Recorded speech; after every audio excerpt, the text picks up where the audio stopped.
Anyone hear me?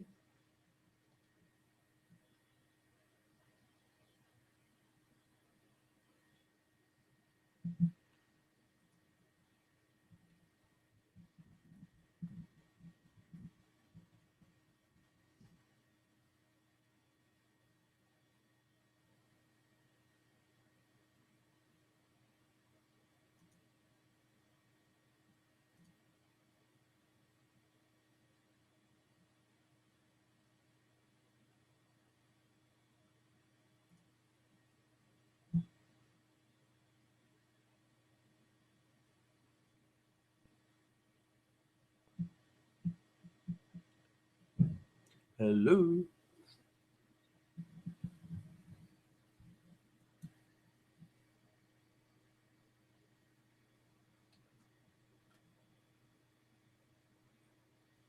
Can people hear me?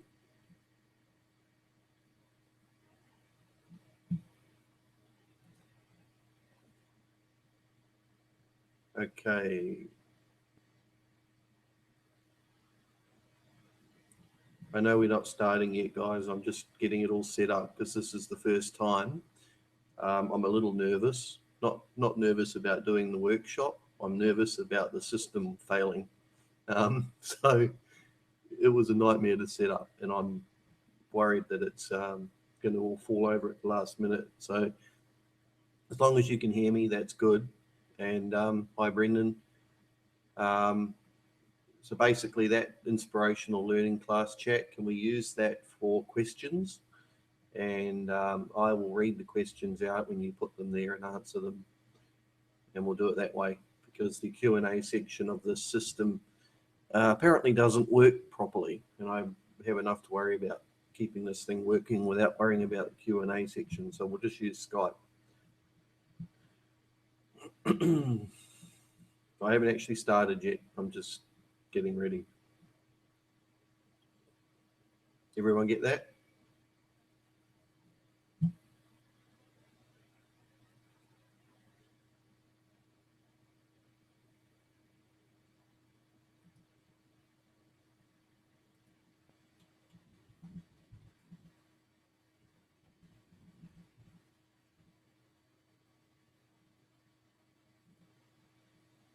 Sweet. Hey, Sean. How you all going? Hey, Blake. Everyone's jumping on. I think we're waiting for Damon, Tina, who else? I think that's about all. Okay.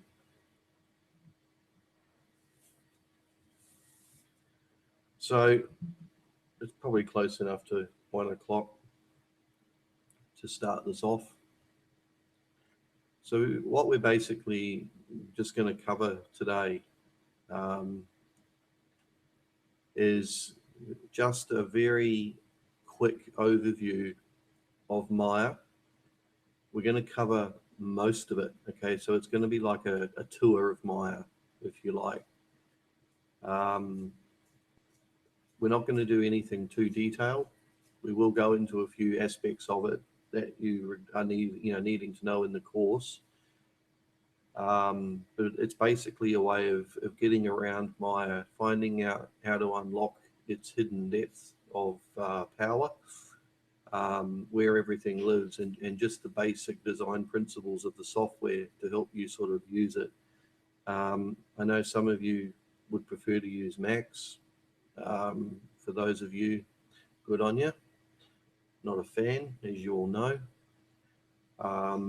But in this particular one, it's about Maya, and we're going to jump out into one other program at some point as well, and just show you how NURBS modeling can be used quite a lot in games. Hi, Emery, how you going?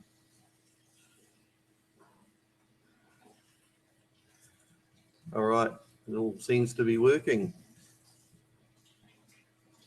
So, everyone can see my screen okay?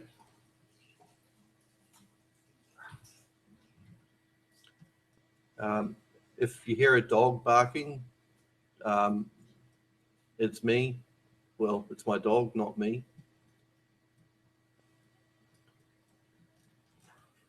Okay, all good. So basically, I'm just going to start with what you see here and how everything works. So in this case, Maya 2016, there were a few things that changed that are a little different to 2015. And we're just going to focus on 2016 because that seems to be the way they're heading with the way the software is laid out. So along the top, basically we have a menu set that corresponds to the mode that you're in. Okay, so Maya has many different modes of operation, and those modes are listed here. So we have a modeling mode, rigging mode, animation mode, special effects, rendering, and those are your main types of mode for Maya. And depending on which one you're in, it changes these menus along the top. So if we go into rigging mode, you can see we have skeleton, deformed skin, all that stuff is there. If we go into animation, we have animation tools. Now, I'm going to start in modeling mode and just go through how that sort of works. You can see here we also have what's called a shelf. The shelf are these tabs. And this is a more readily available mode switcher than going into here. This will change the top menus, only the top menus. Whereas these put you into your different tool sets. Okay. So here we have polygon tools, sculpting tools, and you probably realize if I've told you this before, but this is actually going to be the implementation of Mudbox. This is the start of Mudbox being brought into Maya. What's going on with this group call thing?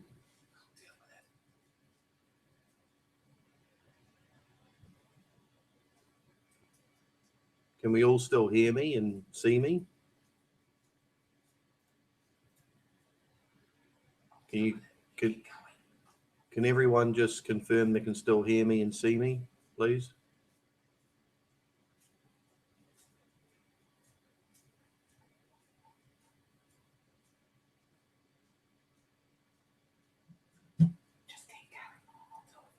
Okay. So, sculpting tools, rigging tools, animation tools, rendering tools, etc., etc. Okay. There's a few here that are custom tools that have been installed by me. The main one here is RenderMan, because RenderMan is Pixar RenderMan rendering tools, which are the predominant industry rendering tools by just about everybody, and we are going to cover that. It's actually a free download now, and for those of you who are wanting to do rendering according to the industry standard and learn the real tools that are used in the industry, then Pixar RenderMan is the way to go, because it's used by just about everybody. There's very, very few exceptions. If you have a look at Pixar RenderMan's website and at the films that they've done with it, you'd be hard pressed not to find a film that's not been done in it. It pretty much covers everything in the last 20 years. It's a huge list. At the moment, the plugin's not loaded, which is why there's no tools here. But I'll get into that because it chews up a bit of memory. I'll load it when I need it. So basically, once you understand that these are all your different tool modes, you have along the top here in the middle, these are your global tools that are available in each mode. So you've got different types of selection filters. So you can select geometry or just curves or just joints based on what these are. These are your snap settings. So, you've got snap to grid, snap to curve, snap to vert, grid snap, and snap to a live object.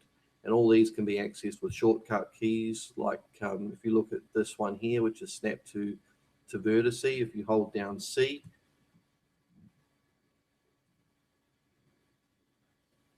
D and C, sorry, toggles.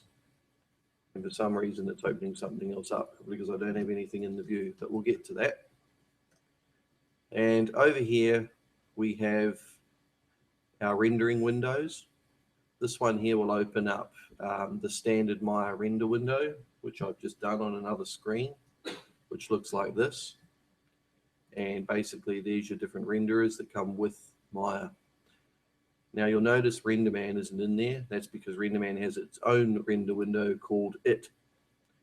And whenever you're using RenderMan, you'll come to grips with the fact that they use some pretty colorful names. The material editor is called Slim.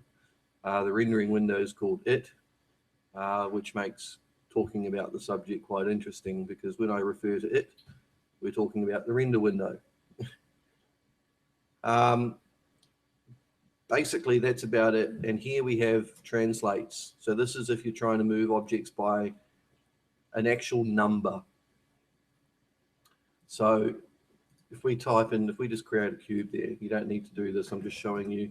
We can either move, like we would do normally. We can just free move it, or we can hold down X and middle click, and we can snap to the grid, which is what I'm doing, and it's only snapping to the origin because that's what the grid is. And you can see up here, while I'm holding X, the grid snap is actually activating.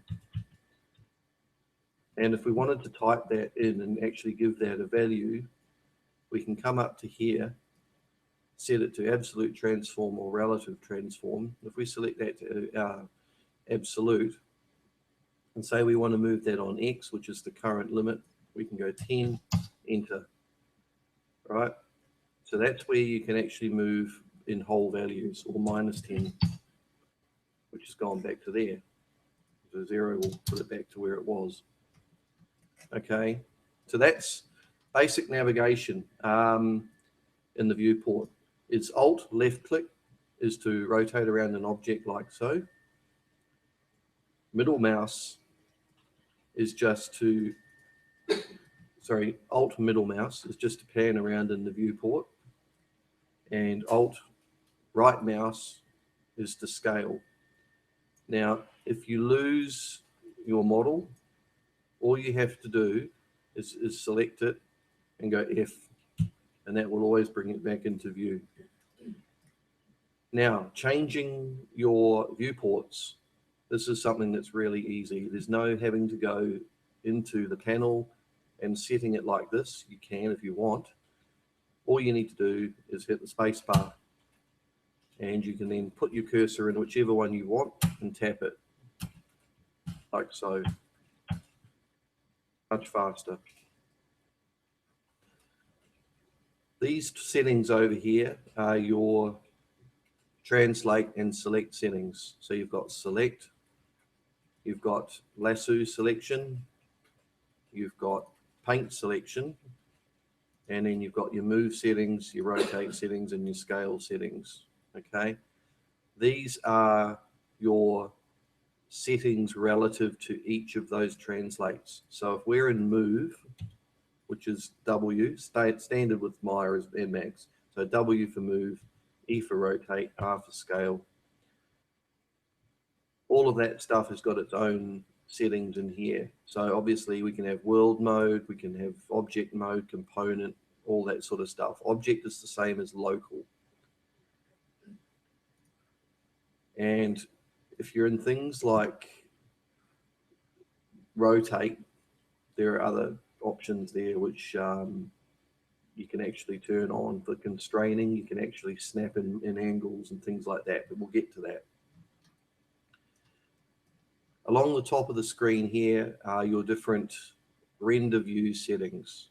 Okay, so these are the settings that are relative to this view. It won't affect all of them. It'll only affect the view that you're currently in. Okay, So if we look at the perspective view that we're in now, we can turn on our film gate if we're wanting to see what the renderer sees when you're rendering out film. We can turn on the render window, which is the frame of what you actually got your render settings set to right now. There's a few other ones here, field chart, safe action. We won't go into those because you'll probably never even need them.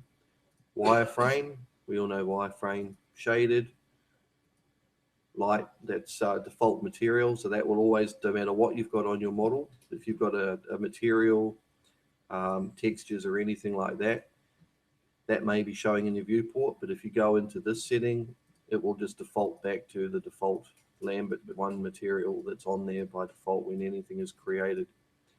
This one is wireframe on shaded, which is, as you can see, showing the wireframe of the model as well as the geometry, which is the same as edged faces in Max. It's like the F4 that you hit in there. Then we have textures. So that's showing you textures on and off and scene lights on and off. They're pretty self-explanatory. And over here, we can have your different X-ray settings.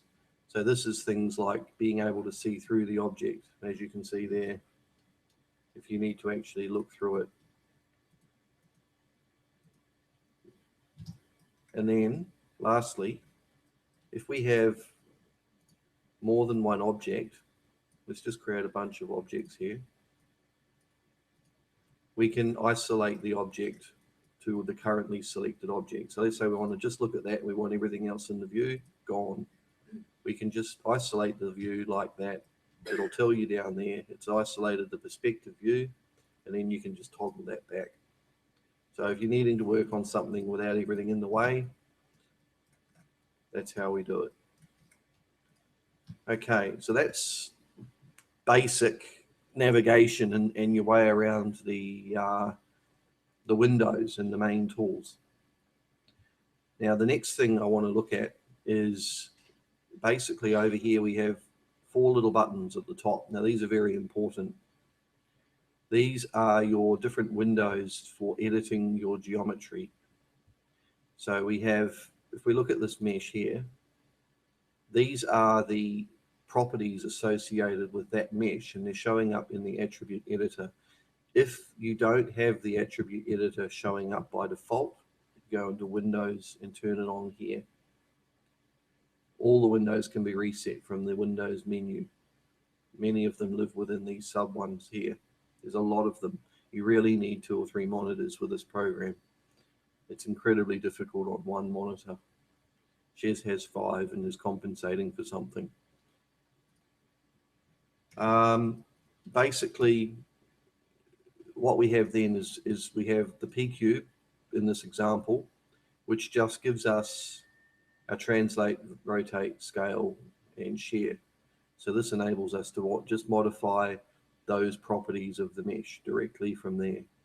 The next one are the creation options, or the display options rather, sorry, in the P-cube shape. This is a little bit hard to get used to. Once you realize that P-cube is the primary rotation, translate and scale, P-cube shape is relative to all the display properties of the model, and then polycube is actually where your properties for the creation live.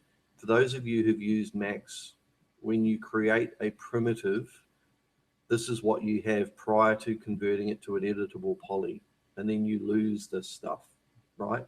You don't lose it here. This is always there now, so you can come in here and, as you can see, we're adding subdivisions after the fact. We can change anything we want, or we can type in figures. It's all there, all right? That's our initial default shading group. So we were talking about the default Lambert one that gets put on everything by default. And we can keep scrolling across. There's our Lambert material properties, which will always be at the extreme right of this window. So that's where your material properties live. Under that, we have the channel box and layer editor. Now, the channel box is essentially exactly the same as the first window in the attribute editor. It's just another format of this. We can see we have the translate, rotate, scale, share. If we come into here, we have the same thing pretty much without the share. We have the inputs. It's just another window for the same thing. It's just another way of displaying it. Some people prefer this, some people prefer the attribute. Down in here we have layers, and this is really, really important. This is where we manage our scene, okay? This is really important to know. So if we were going to create layers for all of these things, we can select that. We can either click on this and go add selected to a new layer, or we can select this and we can put that on a new layer, or we can right click on that and add selected object to that layer. We can color the layer. If we double click on this, we can give it a name, ball underscore sphere, sorry, ball underscore cube. No spaces are allowed in layer names. It won't let you do it. If we actually try and put a space there,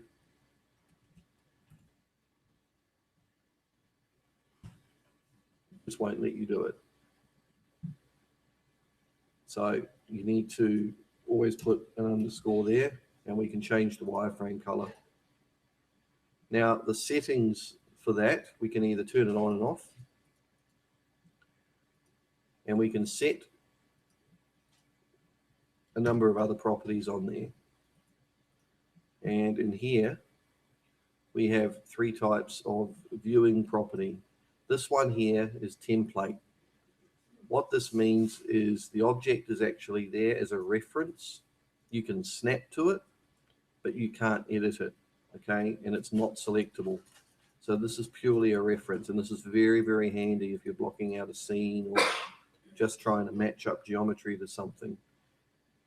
If we go to R, this is the same. It means it's renderable.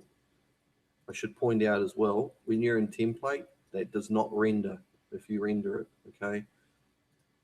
In render mode, this will then render, but it's still not selectable. It's still a visible reference, and nothing is default editable, okay? These are pretty much just tools to manage the layer stack, and these are ordering your layers, so you can move a selected layer up or down in the stack. Render layers is something we'll cover later on in a different session. This is about render passes for compositing purposes, you know, baking out, rendering out an ambient occlusion pass and a beauty pass and a normal pass.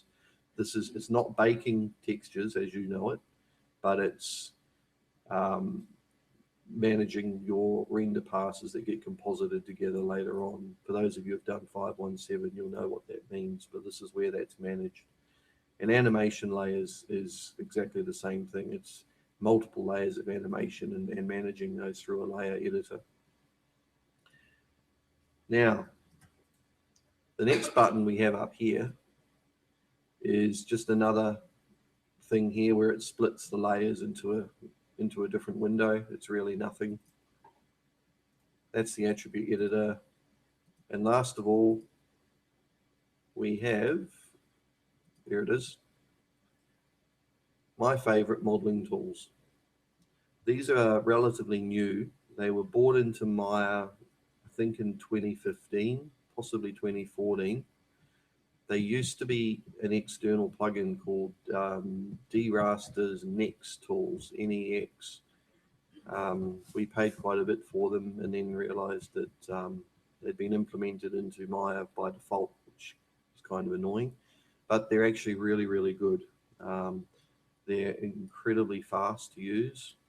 Just about everything that you need to model is here. It's relatively self-explanatory. I don't want to spend too long going over these, but needless to say, things like multi-cut, you can select. If I hold down shift, you see you can snap to increments. I can snap to a halfway point. I can snap to a vert. I can snap back to there. I can snap free drag there, or I can go to increments by holding down control. Very, very nice tools to use. And then you've just got to remember to end the tool before you select another one. Connect is kind of like inserting an edge loop in Max. We select those edges and go connect. That will automatically put a line in there. And if we hold down Shift and Control and right click, we have these options for segments, pinch, slide. Now slide is exactly what you would think. I'm holding down the middle mouse and I'm just moving that around. Pinch, if I go to segments,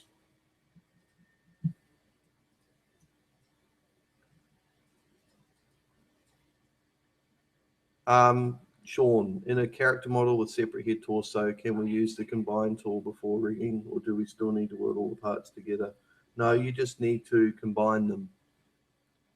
We'll get into that in a sec when we talk about polygon modeling. So what I'm doing here is I'm just going to add an extra loop to that. So if I go segments and then drag, see, I can add as many segments as I want, just on the fly like that. And then if I go into pinch, I can actually move them away from each other or into it towards itself, like so. And then if I go the other way and do those edges, it's kept the same settings, okay? Which is really handy when you're doing subdivision modeling.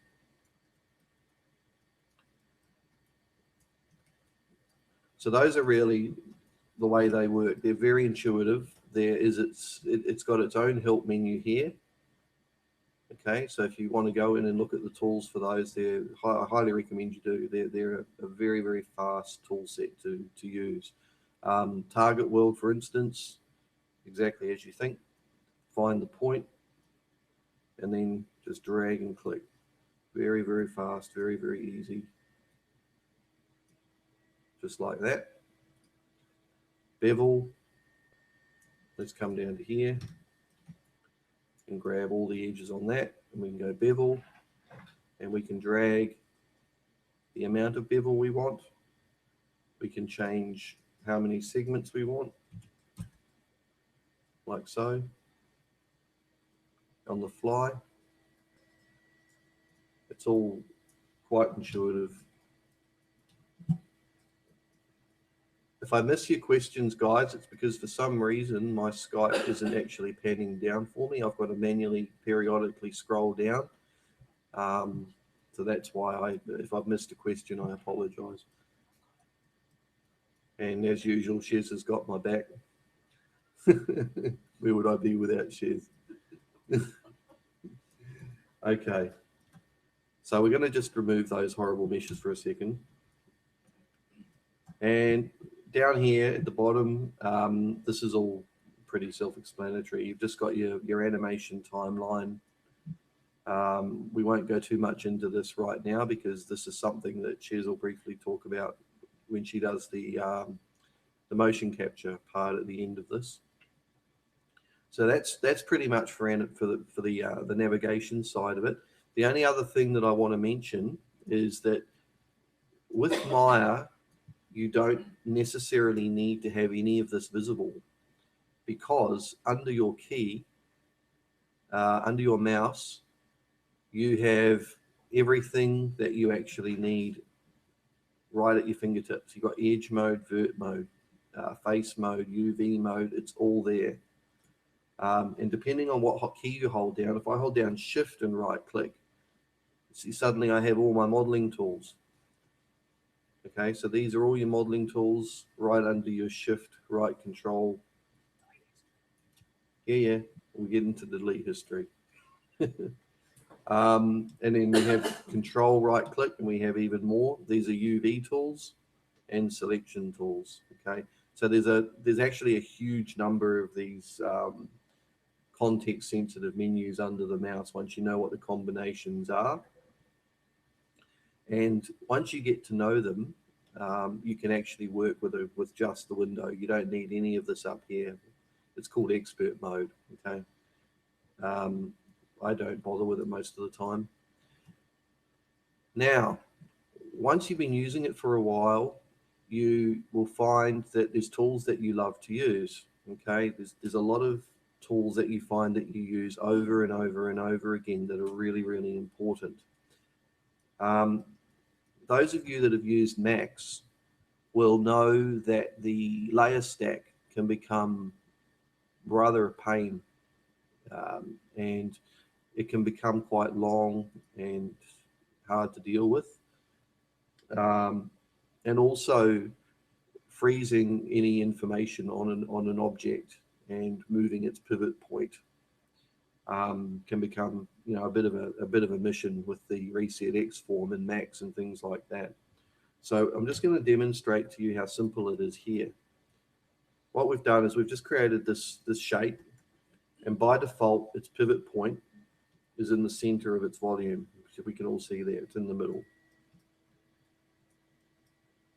I've actually moved it from where it was created. So if we go into the channels over here, you can see we've actually moved it minus 2.6, blah, blah, blah, right? So if we zero all that out back to its original creation point, so we've put it back to where it was, okay? That's where we created it. And then at some point we've decided the mesh needs to be over here, and we need to record that. We don't want any of this information on the model. We want this to be its default 00 position. The way that we do that is simply to come up to modify, and we freeze the transformations. Now, if you watch what happens when I click that here, it will zero everything out, see? So that is now its new default position. You should do that with everything that you send out of Maya. Not only because these have a tendency to move back on their own, but anytime you store anything other than 0 in here, it adds to the file size gradually. I mean, obviously it's a small process, but it happens over time. The other thing too is centering the pivot. So in Maya, you can easily edit the pivot simply by going and holding down the D key and middle mouse dragging on that pivot. And you can see there we've holding down DV, and I've snapped that to that vert, and I can snap it to any vert that I want, like so. And now the pivot, as you can see, is on the corner. Now, if we're making modular assets in a game, this is something that you would want to do, okay? Very, very important that the pivot should always line up. Well, modular modeling is actually going to be next week's lecture, so we'll talk about that more then. But once we've got that, so we can then hold down X and we can snap that to the grid. So that is now on the grid and it's snapped to that point. Now, if at any point you actually want to put the pivot back and you want the pivot to go to its normal center, this is what Sean was saying about center pivot. We just go up to modify center pivot and it puts it back to the middle. And that is the same as ResetX form, okay? The other thing, let's put that pivot back to a corner. The other way you can move the pivot, by the way, is to hold down, is to hit the number lock key and then the insert key, which puts you into pivot edit mode. Oop. Insert, numlock, insert, there we go, and then middle mouse drag it while holding down the relative snap toggle up here. So if we hold down vert snap, we can do that. If we go edge, see it's constrained to the edge now. It just obeys whatever you tell it to do. Now, if we just create some basic extrudes on this, which we'll go into, let's go into world mode, pull that out. I've actually duplicated that, sorry about that. I'm just going to remove those and start again.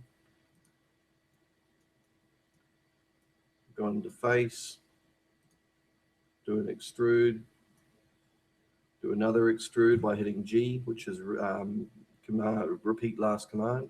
Hit that to scale, bring that down, hit G, extrude in.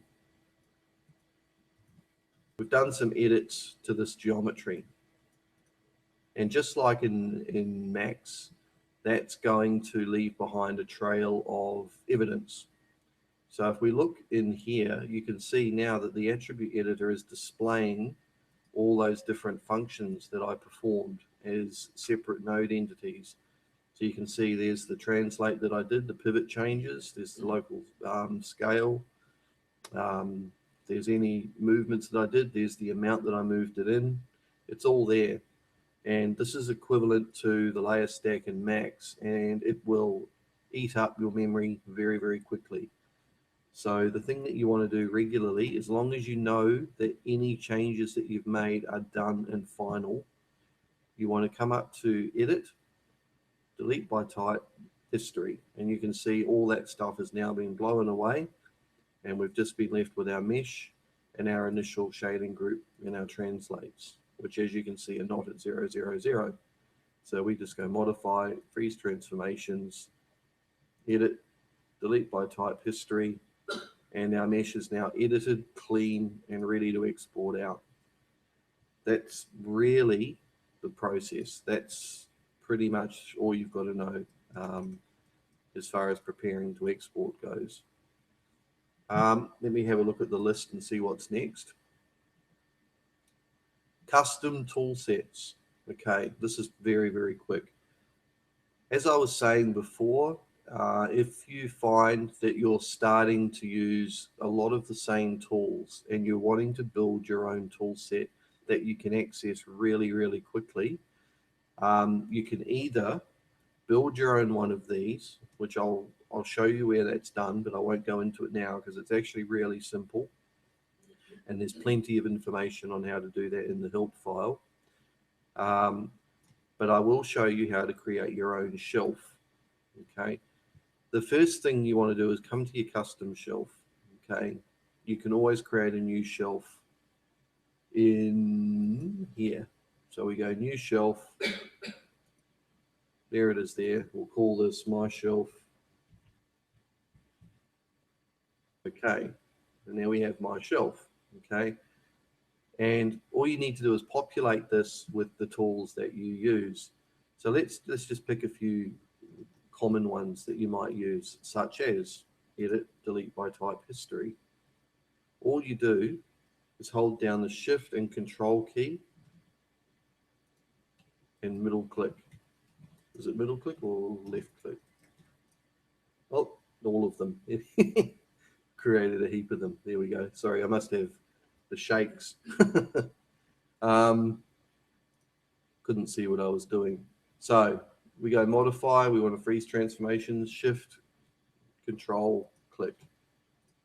And there's freeze transformations.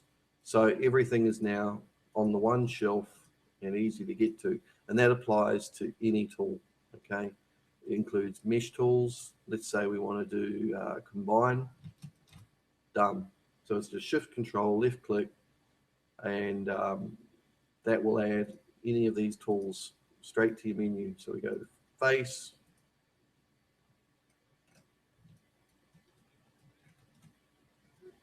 and we're in.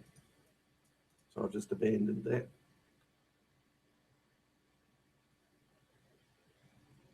Okay, so we use combine there. Let's try extrude, mesh, edit mesh, extrude, add that to the shelf, face mode, extrude, and there we have it. Just a quick word about some of these tools as well.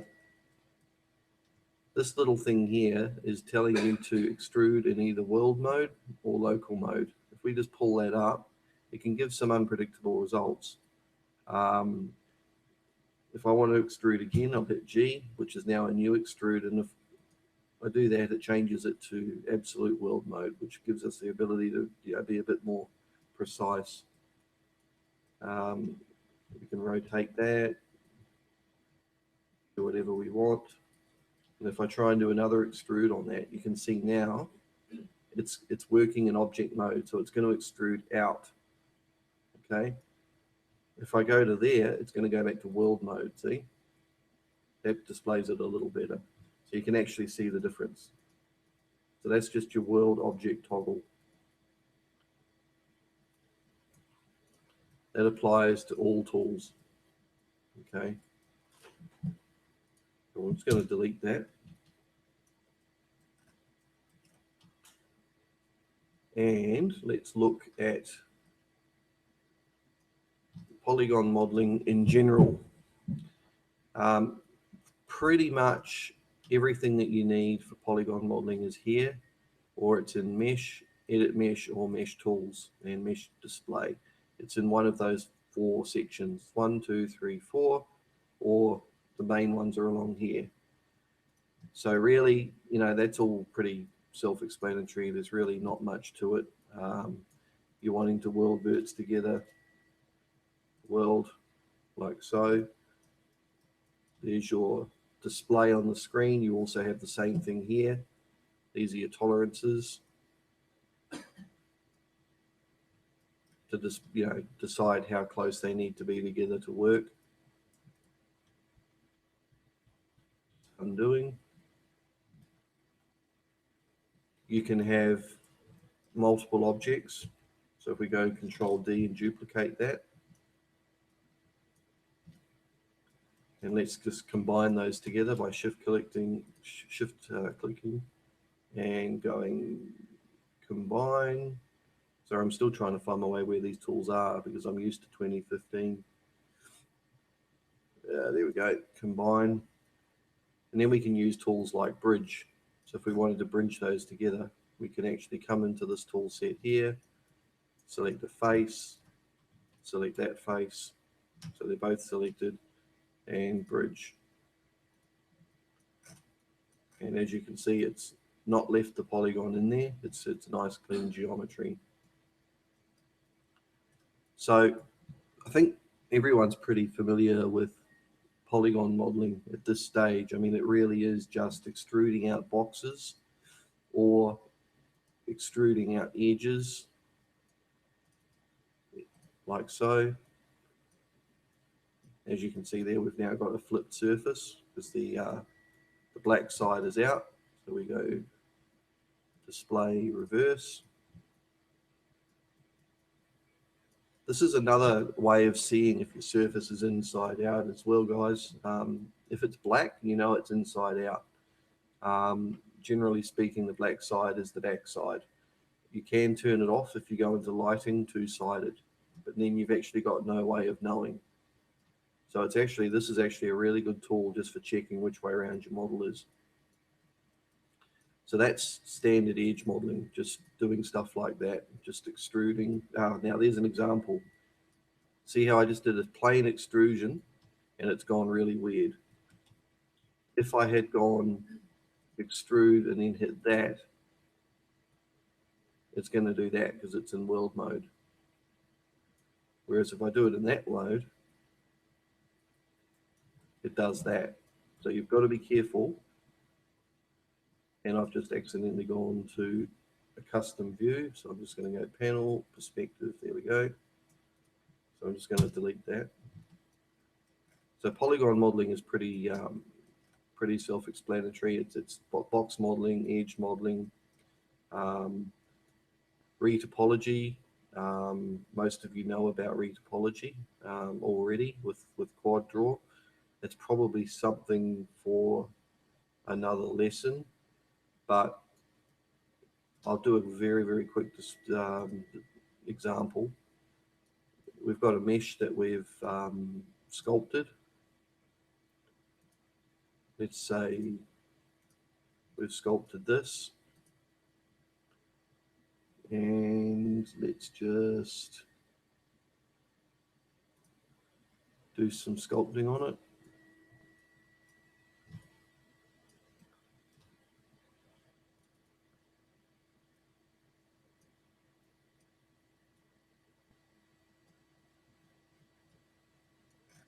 That's rather extreme, but that'll do actually. Really bad edge flow. But if that was a really high res model that had come out of Mudbox or ZBrush, let's just add another subdivision to it. Let's get it nice and high. Actually, I won't go any higher because I don't know how it'll affect the recording. We then need to make a low res game model over the top of that. All we do is we select the mesh, we make it live. It'll always go green when it's live. And we can come into Quad Draw and we can start blocking out and drawing vertices.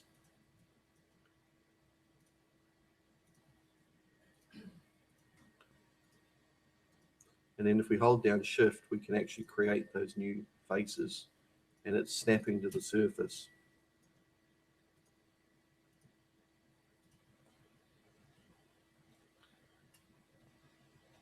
Sometimes these can be tricky. There we go.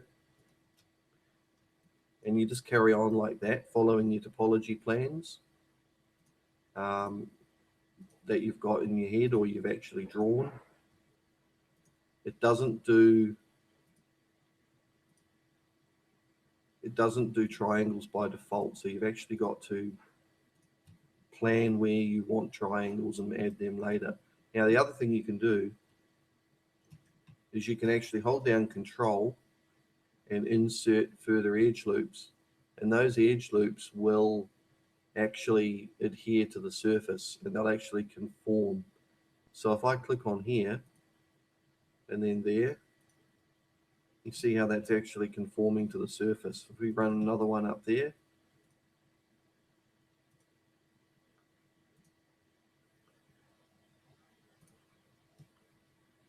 it's actually sticking to it. And when you're done, you can turn it off. And there's your low resolution game mesh that's come off a sculpt. And that is the one that you would UV and use in the game. Okay, so that's what that tool's for. You get very good at doing this when you've done enough of it. Okay, sub-D modeling.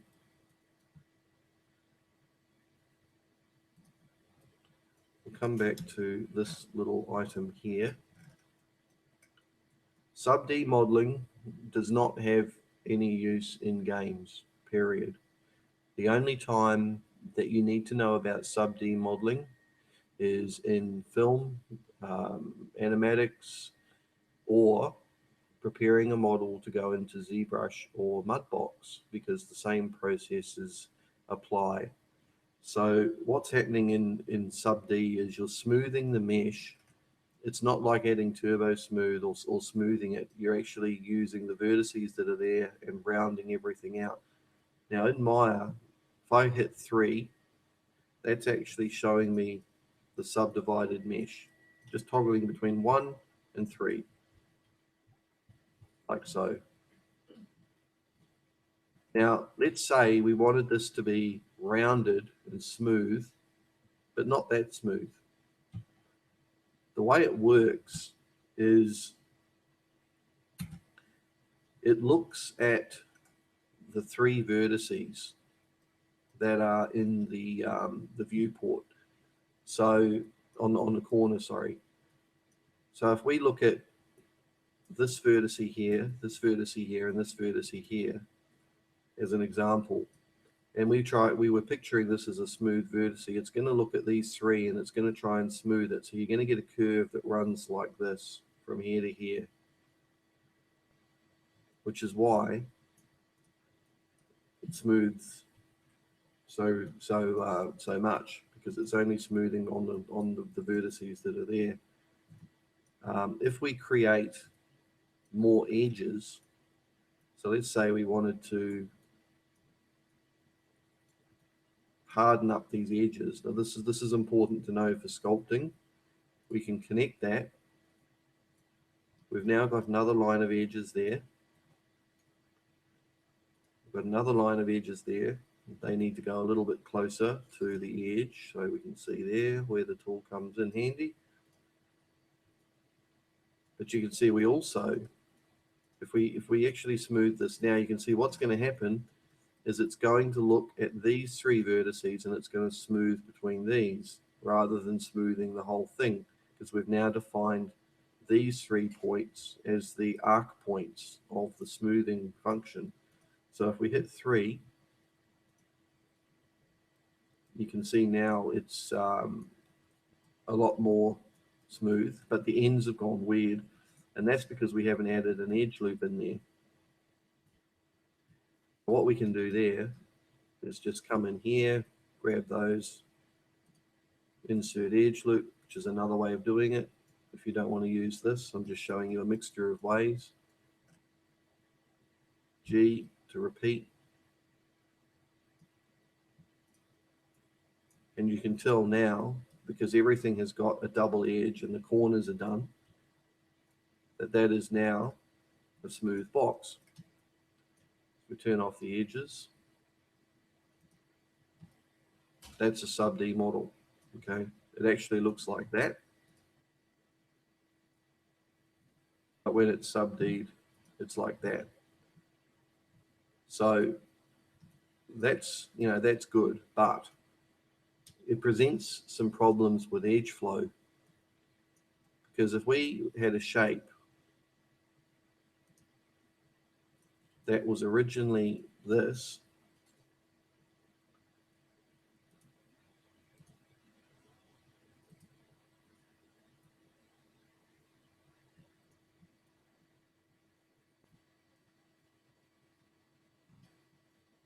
it's now going to obviously behave kind of weirdly. So if we hit 3, not giving us, and we've just gone back to another view. It's just my poor keyboard skills. You can see it hasn't sharpened up this area because we're missing a lot of edge loops. So this is where you've got to come in and constantly add the edge loops that you need. Now you can see here we're missing edges here. We need one there. We need one there, because we need to reinforce both sides of that to get the 3 points. We need to do the same there. And we also need to go down there. And that has introduced nice smooth corners on everything. But we've now got a new problem. And the problem is that we have 3 edges here. Now, it may not be obvious straight away why that's a problem, but I'll show you why it is. If we have a cylinder, for instance, let's just make something really quickly.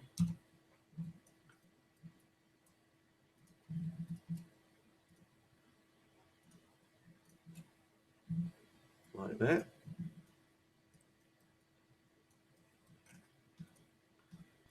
And we will, actually no, I won't, because it will take too long to show you. But what I can do, if we pull out these,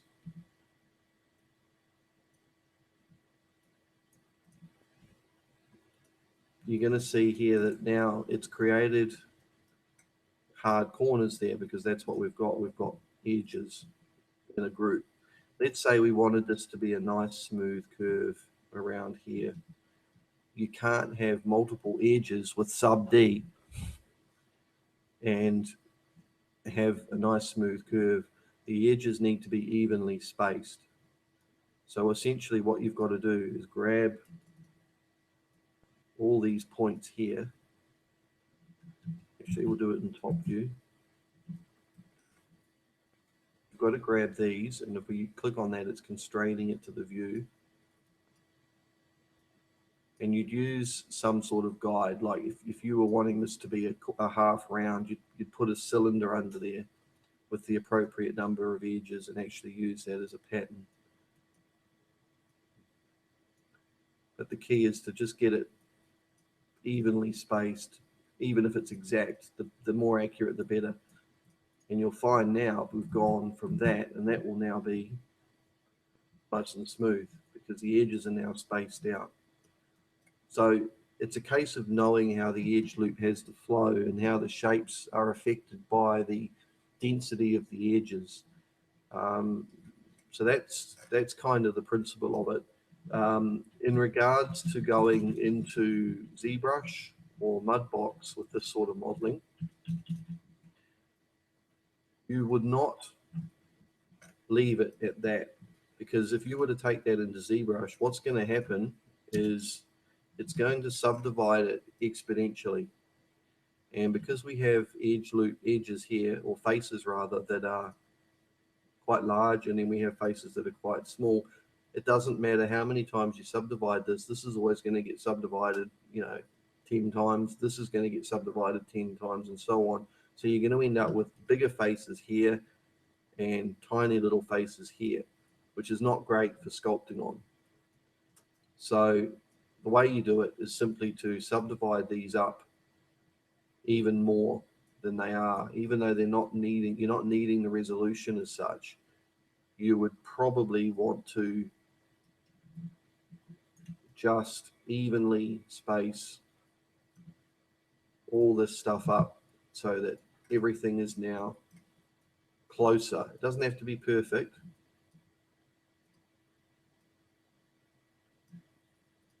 But you see now everything is closer to being on this face. We're just looking at this face here. Everything is closer to being the same relative size. And then you do the same on there. And that would be what you would take into ZBrush, a mesh like that, because it's still going to smooth, but it's going to subdivide. If we quickly subdivide that, the way ZBrush does, just go smooth, and again, you can see what's happened. We've ended up with long, skinny faces here that are really horrible to sculpt, whereas here, we've got really nice sculptable geometry that's nice and even, okay? So that's the way that you prepare models using SubD to simulate the way that ZBrush is going to subdivide your models and make sure that it keeps its form. Now, the last type of modeling that I want to bring up is NURBS. So I'm just going to open up another program. Maya has NURBS in it. Max's NURBS are notoriously buggy. Always have been. But I'm just going to create something using a project that I'm already working on, just to quickly show you how you can create geometry that's mathematically perfect from an engineering NURBS model using a program like Rhino. This is a funnel from a ship, and for anyone that's not sure what they're looking at. And in there we have some curves that have defined the shape of the model. Let's just take those three there.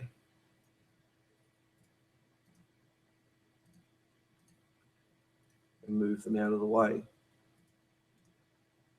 So we have three NURBS curves, which are mathematically based curves. Now I've rebuilt them several times, so they're not brilliant. They should only have a few points on them. But I'm just going to demonstrate how this can be used in games or in a hybrid modeling solution where you're trying to use the accuracy of NURBS in a game asset. So you would just make sure that all your curves have the same number of points. Let's just say 20.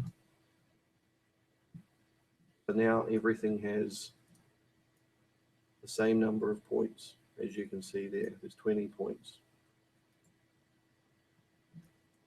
And in the case of a NURB surface, we actually loft surfaces. So we select the curves, decide where it wants its join, and we have a mathematically perfect smooth surface. And this is used for engineering, anything like that. This is perfect. It's a mathematically generated surface. Okay, but that's NURBS. It's not something a game engine can read in any way, shape, or form.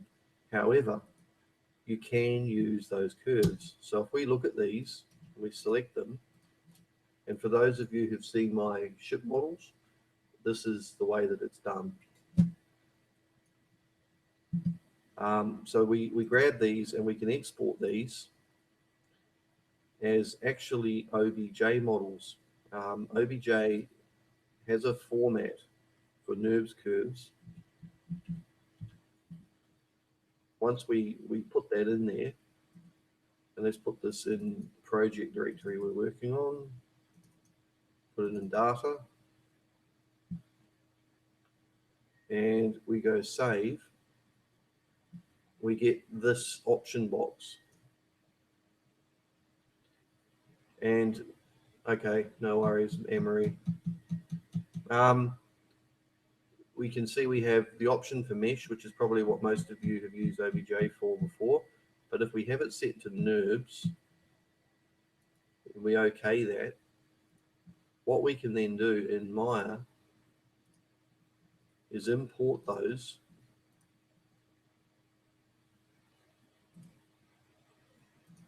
There's the OBJ file.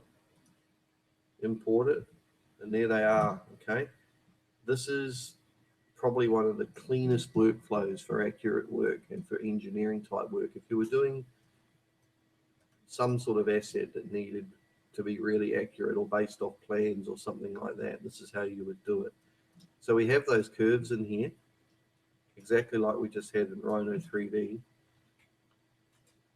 Now we can loft that as a NURB surface in Maya. Maya has its own NURBS. We go surfaces, loft options, NURBS, loft. There's our NURB surface. Okay, but that again, it's still NURBS. The game engine can't read this. You can't model that. You can't extrude it. You can't do anything with it. So what you can do is actually select those curves, go into your loft settings, and select, instead of NURBS as the output, select polygons as the output. And if we loft that, if we go in, we see we've actually got vertices now that we can edit, just like any other model. And you can change the density of the result of that from the attribute editor in the NURBS tessellate tag, and it's buried under advanced tessellation. There we go, general tessellation options. And if you play around with these, there's one span per isoparm, which is basically one edge on each of the original points that were in the curve. And you can come in here and alter the density of the mesh, and that is now a polygon mesh. That's game friendly. Of course, the curves are still in a hierarchical array with the surface, meaning those curves are still defining the shape of that. So if I actually select that curve like so, and I go into its points, hang on, sometimes this can be a bit of a tricky thing to get. Here we go. Let's go control curve point. Nope, not going to work that one. Control edit point. Here we go. And if I move that out, see how it's still driving the shape of the mesh because the curve is still in control of what that mesh is doing. But of course, it's not going to be smooth because we don't have that resolution there. And we can always come back to this and we can play with that. You see it's pink because it's showing it's got a relationship to that curve. So as you can see, we can come in here and we can tweak by editing these curves. Of course, we don't want that because we wanted a nice surface. Once you're done with it, we come up to our good old-fashioned tools that we made before, and we just delete the history on it. Now, once you've done that, those curves are no longer affecting the surface. So if we go center pivot, as you can see, our transform's no longer there. The gizmo's moved way off somewhere. Unless I've lost it. There it is. It's way over there, see? Where that's related to this. That's an example of where you would need to send to the pivot. And if we move that off, it's no longer relying on that shape. It's its own shape. Then you can delete these curves and you have a mesh. It's been generated mathematically with mathematical precision, and that can then be modeled however you see fit, just like any other NURBS model or any other polygon model, sorry.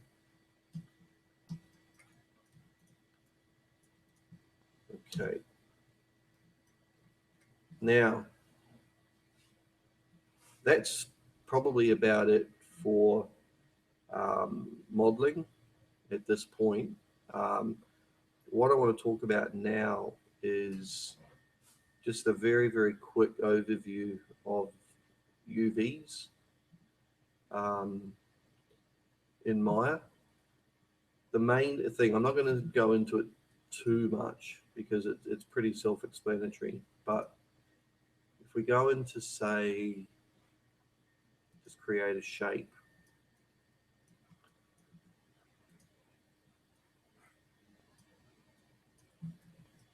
Nothing fancy, just a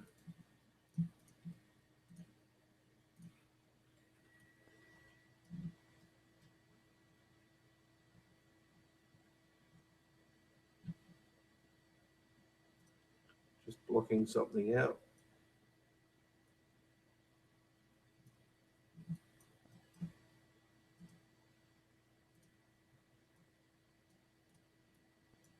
That'll do, something relatively simple. And we want to UV that. If we look at it by default, we can put a material on it, which will go into material shortly. So I'm just going to go assign new material. Just choose a Lambert. Click on the swatch, which brings up this. We're just going to put a checker on it. Set the checker to, well, actually, let's turn on texturing so we can see it.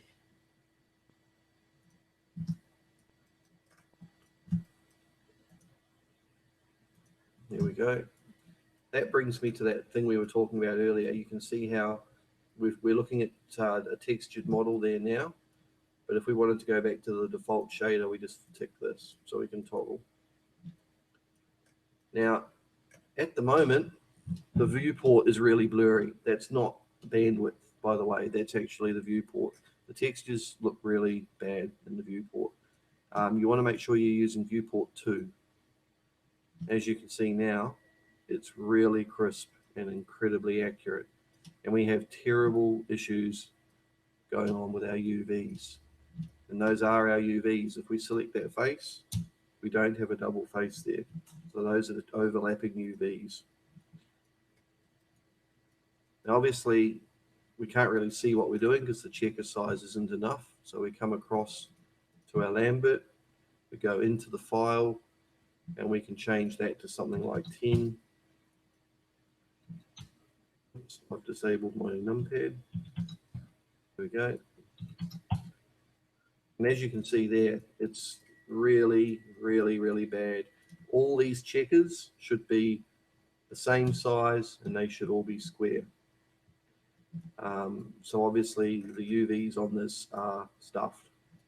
So what we do, we don't put a UV modifier on it or any of that stuff. We just come up to UVs, UV editor, and we get this window. And if we just put this over here in the corner and turn off the texture so we can see what we're doing, and we turn on that, those are the default UVs, which are nothing like what you would expect to see here.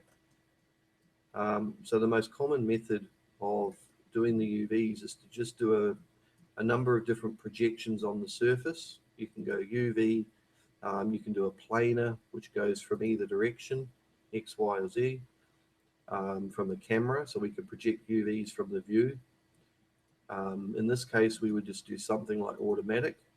And as you can see now, it's broken the model down into each plane. It's actually projected a projection from each 6 or 5 directions rather of the model.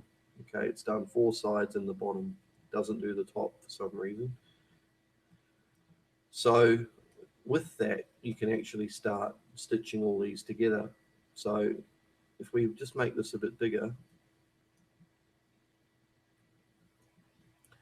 you can see here that everything is the right way around. If one of these surfaces was actually inside out, this would show up as red. If we had a surface on here that was flipped like that one, I'm just going to deliberately flip it inside out. You can see that face is now red. That's telling us the surface is inverted. So we'll just put that back. And if you had overlapping,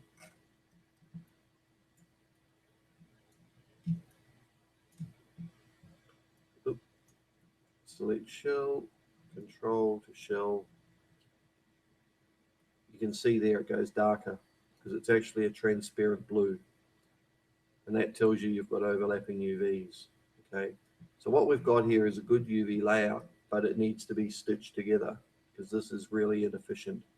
So the way it works in here is to just select vertices on one of the shells, hold down Control right click and select shell, and that'll grab the whole thing. And as you can see, it's packed everything already into the 0 to 1 space, which is what you want ultimately, but not at this point because we want to work on it. So we could pull some of the stuff out and we can start investigating what stuff gets stitched onto what. Let's just make some room. And then we can go into edge mode, and you can see here that it's actually, when we select an edge, it's selecting the corresponding edge where that joins. You can see that edge and that edge go together. So this should actually be stitched onto here. Now, if we select those edges, shift select, you can see it's selected the corresponding edge. And if we go to polygons, move and sew, it actually moves the parts into their proper position. If we do the same on there, you can see that's going to go onto there. So we can hit G to repeat the last command, go back to the shell, and you can already see on here, you can actually see the vertices here that have been selected. And what we've done is the surface here that wraps here, wraps around and underneath. So you can see there the polygons are all even, they're square, and they're the same size. Now we can see on the back, this would probably want to be stitched along one of these edges, which is going to be along here. So if we look at that,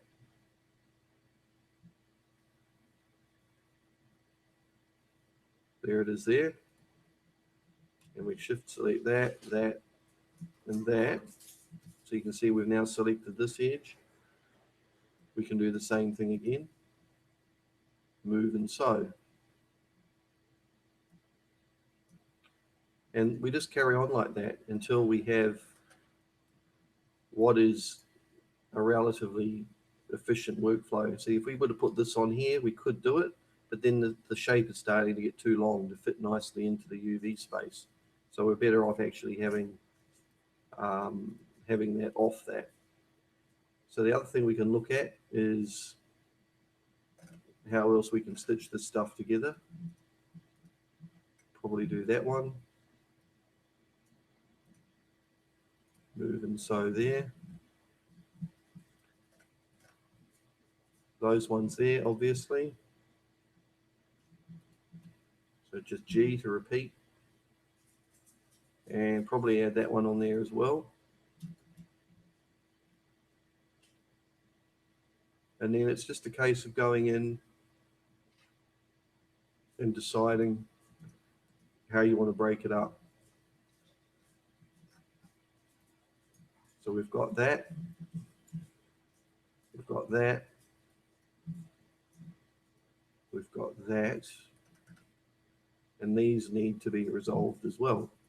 So let's find out where that goes. We've already decided we don't want that on there. And we don't want that on there. And that one's going to join there or there. No, so we're going to leave that one. That one can probably go on there. And that joins onto that, so that's a no-go. That one onto there, and here we go. So we're starting to get into the inside of these cavities that we did in here. Now, obviously, we can't unwrap the inside of that and have that attached because it would be too compressed. So what we can do is we can take the back shape that we did in here and put the edges around it, which is pretty much that there. So if we go move and sew on that, there, and there, there, there, and those,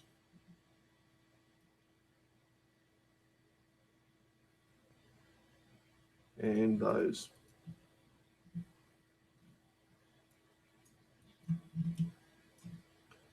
And that really is actually about as efficient as you're going to get it.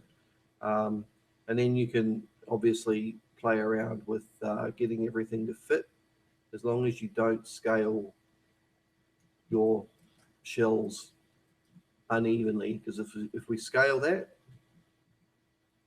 as soon as we do that, we've blown our textile density. You can see now those squares are no longer the same size. If we go up, they'll get smaller because it's using less space. These should always be the same. So we can just come in there then and we can fit it all together like a jigsaw, or if you get a good result, you can just do a layout like that. But it's more recommended to actually spend the time and do it manually because you'll get better results. Okay, so that's really the basics of UVing in Maya. There are other tools as well for doing organic shapes, things like pelt mapping and things like that, using Unfold, stuff like that. If you're wanting to save out a UV template to do texturing, that's all done through here. UV snapshot is your resolution, the directory it's going to go to. Okay. Now, the other thing we're going to talk about is mesh diagnostics. This is something that you would use for finding bad geometry. Okay. If we had n-GOMs, for instance, let's just create some bad geometry deliberately.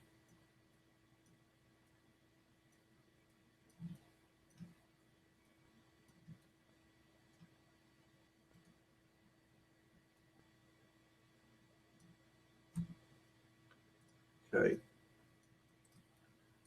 So up in here we have mesh cleanup.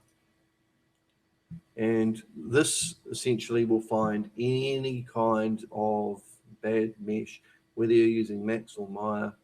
I generally recommend you run it through here because it's much faster to find stuff.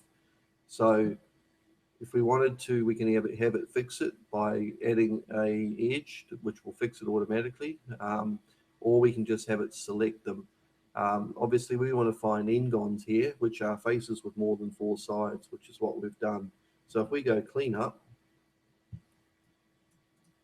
sorry, I need to have it selected.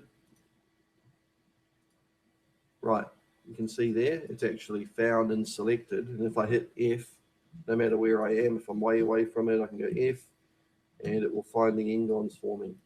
Whereas, if I had that set to clean up and hit apply, you can see it's actually fixed it by adding edges. But you really want that control to put those edges in yourself, because as you can see, it's triangulated it. Whereas if we're working in quads, we would probably want that. So that'll find all sorts of things. Non-manifold geometry is essentially an edge that's extruded out of a face extruded out of an edge. Sorry. So if we had that, whoop, why is that locked? Interesting. Okay, I can't break my mesh. Here we go. That there is a non-manifold piece of non-manifold geometry. And in a game engine, that will break it. That will actually crash the engine. So that's another sort of thing to be looking for. If we come in here and we turn on that or that, polygonal objects, select. You can see there, it's actually showing you the vertices that are responsible. And it's done that one because that was the one I tried to break earlier. So it actually is an edge there, but it's an edge that has 0 area, which is also bad geometry. But you can see this tool is incredibly helpful for finding and troubleshooting meshes. Okay, it's fast and it's accurate and it never fails. So it's a really good little resource. Okay.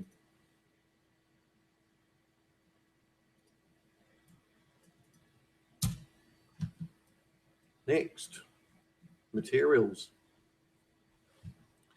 Now, in Maya, the material editor is a lot different to Max. It's node-based, a bit like the new editor is in Max, but it's actually a lot more powerful. You can create some enormous effects with it.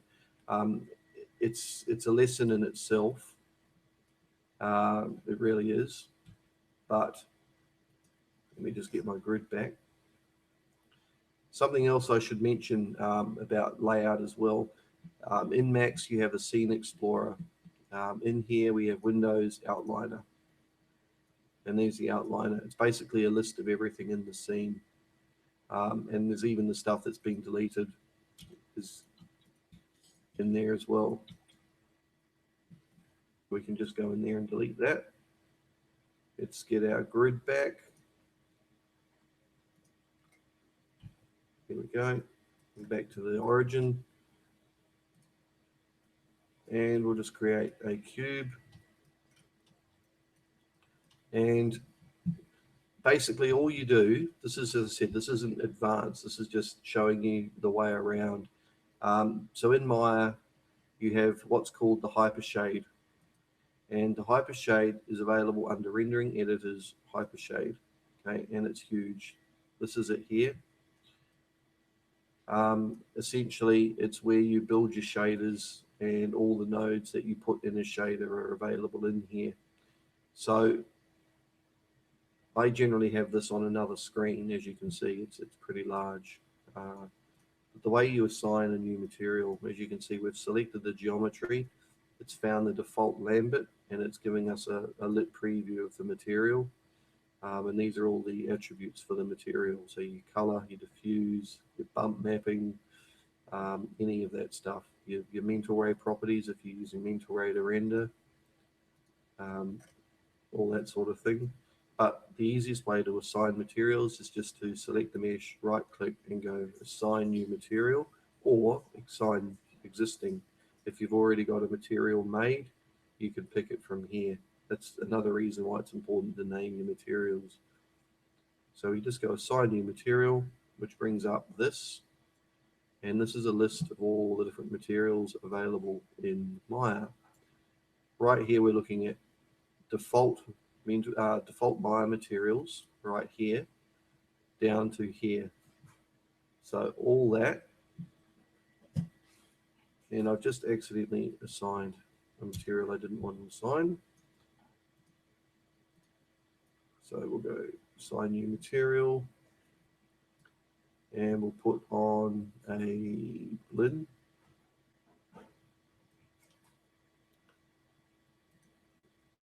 Here we go.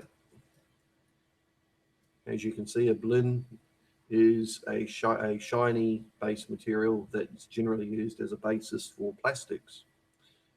And there's a preview of it. You know, we can come in, we can change the color.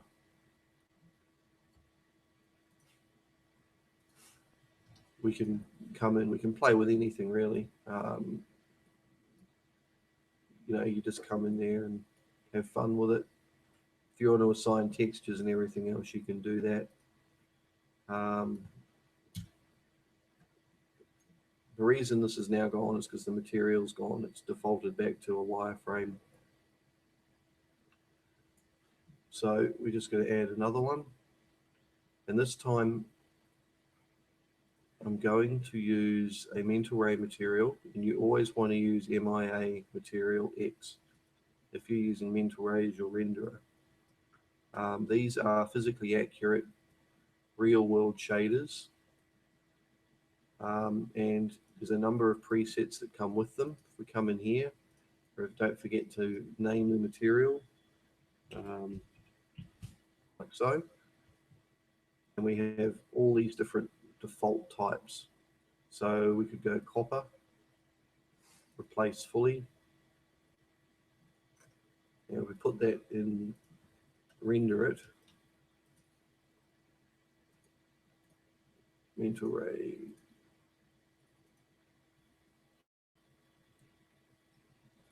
It is actually a very accurate copper, but we have no lights in the scene. Okay, so we'll talk about that shortly. If you were to use Mental Ray to set up a scene, the best way to do it is to start with physical sun and sky. So you would actually, here we go here, if we look at the material, there's what it actually looks like under lit conditions, okay? So that's a real example of what that looks like. If we wanted to add physical sun and sky, we can come into this little window here with a cogwheel. And if we go into quality, this is where we can change all our quality settings for the renderer. Common is where we set our resolution, the type of aspect ratio, all that kind of stuff, how many frames of an animation. And scene is where we can add things like physical sun and sky. Now I'm going to use physical sun and sky in this example, but I'm going to use image-based lighting for the RenderMan example. So with physical sun and sky, we just click that, and it puts the sun into the scene. If we go Windows, Outliner, we can actually see a sun direction, which is probably at the origin. There it is. We've got snap on, so we'll turn that out, turn that off. And if we render that again, you'll have an environment like so. Okay, so that is the most basic light setup right there for an external scene. If you were doing internal scenes, that's again something we need to cover in a different set, because lighting internal scenes is a lot more work. Now, talking about rendering further, I'm just going to make sure that my plugin works today. Yep. Okay, so for those of you who didn't see that, plugins, if things drop out like your FBX plugin or your OBJ exporter and things like that, or Mental Ray, you reload it. You go Windows, Settings, Preferences, Plugin Manager, and here's all the plugins that I've got installed and Maya comes with. Probably about 30% of these aren't default ones, so most of this comes with it. And if we come down to, so there's FBX, Mental Ray for Maya, Substance. For those of you who are learning Substance, that enables you to actually render the Substance shaders in here with a special node. The actual Mental Ray, the actual renderer we want to talk about now is Pixar RenderMan. And I've just got to find the load point for it. There it is there, RenderMan for Maya. So we just want to auto load. They sometimes drop out. It just happens. You've just got to reload them. We'll just wait for this to load up. There we go. And here we have the RenderMan toolset.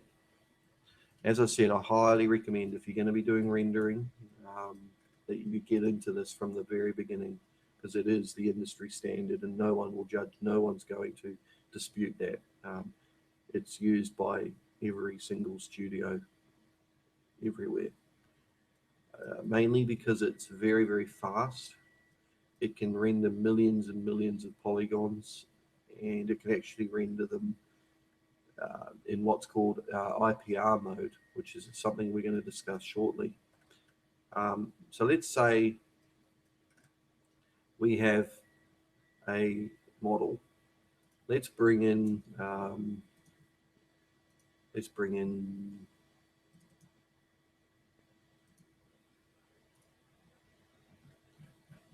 this little guy for a second.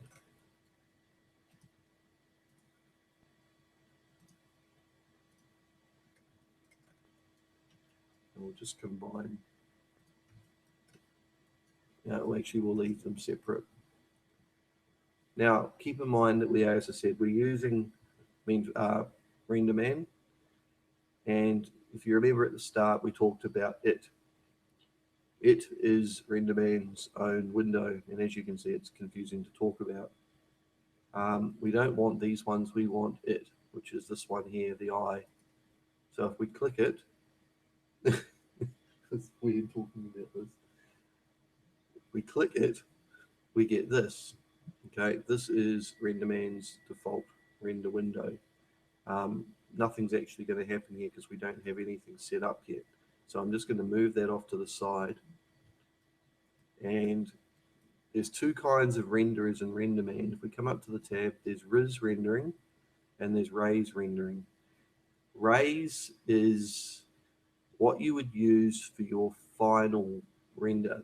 There's two processes to rendering in RenderMan. There's setting up your render and being able to quickly work on iterations of it for studies. Okay, so for nailing down the look and the lighting and the material development, you do that in Riz. Okay, once you've actually got that and you've got your art director's approval and everything else is great, you then switch over to Raise. Okay, now the advantage of Riz is that it can render millions and millions of polygons with what's called interactive rendering. So I'm going to quickly show you what that is. If we quickly put new materials on this, the same way as you do in Maya, you go assign new material, come over here, and we go down to RenderMan. You can see there's actually two types of materials. You have your base materials, which are your Raise materials, and you have your Riz materials. Okay.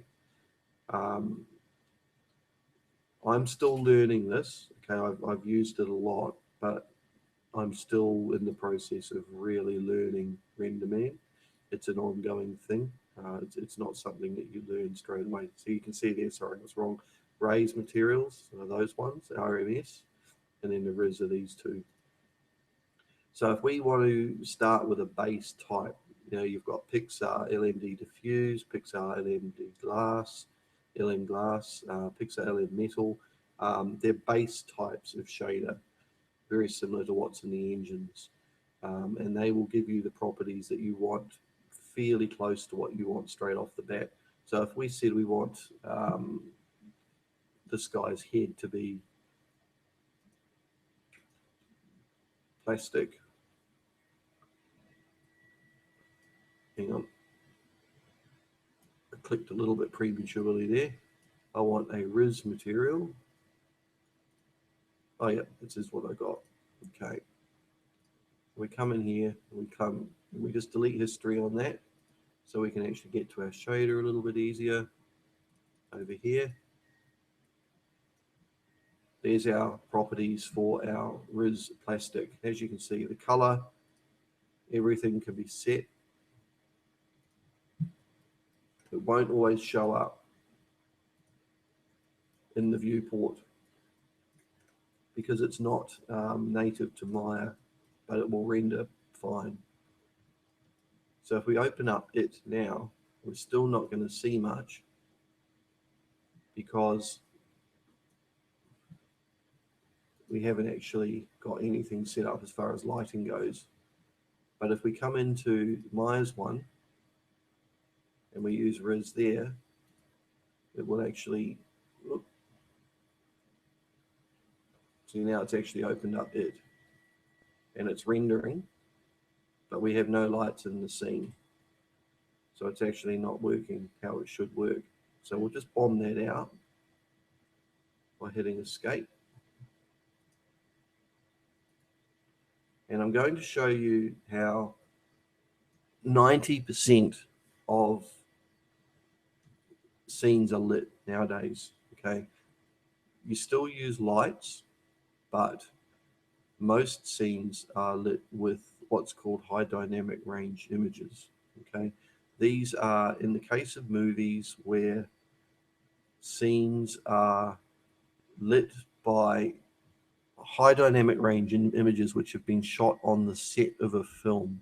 So if you've ever seen actors working on a shot in a film, and these guys come along with a big sort of about 200 millimeter round chrome ball, and it's sitting on on a little post, and they photograph the ball from all angles. That's actually capturing the environment to a sphere, and they then photograph the sphere with varying levels of ISO and exposure, and you end up with what's called a high dynamic range image. And that image has different levels of light built into it in various stages. They're heavy images. Sometimes they're called HDR images. Sometimes they could be called EXR images. But they are now used mainly for lighting. So the actual world or the scene that you're rendering is mapped to a sphere around the object, and the image is mapped onto that sphere, and the light is actually sent off that sphere into the scene. So the image is the light, okay? Even the sun, if the sun is in the photo, it will emit that colored light from the sun. Sometimes what you do is you add a light in the scene like we had earlier, that sunlight, and you have it pointing from the direction that the sun is in the image, and you can increase the value of that light just to boost the effect of sun to get the hard shadow that you get from a sunlight. But what I'm going to do is just quickly set one up and show you how to do it and where to get HDRs from for free. There's an amazing site that does it. So the first thing you do is you just come into your scene and you want to click on this button here, which is a create an environment light. And if you haven't noticed already, down here is your mouse help that's actually showing you what you are selecting. That's a daytime light. That's like the physical sun and sky we did with Mental Ray. This is an environment light. So if we click that, you see we have a sphere, and that's actually the world around you. It's a sky dome, okay? But there's nothing on it. So if we look at here, we have an environment image slot, and this is where it's actually asking for an HDR image, okay? So the best place to go for HDR images is, let me just find a tab free on my Internet Explorer for a second.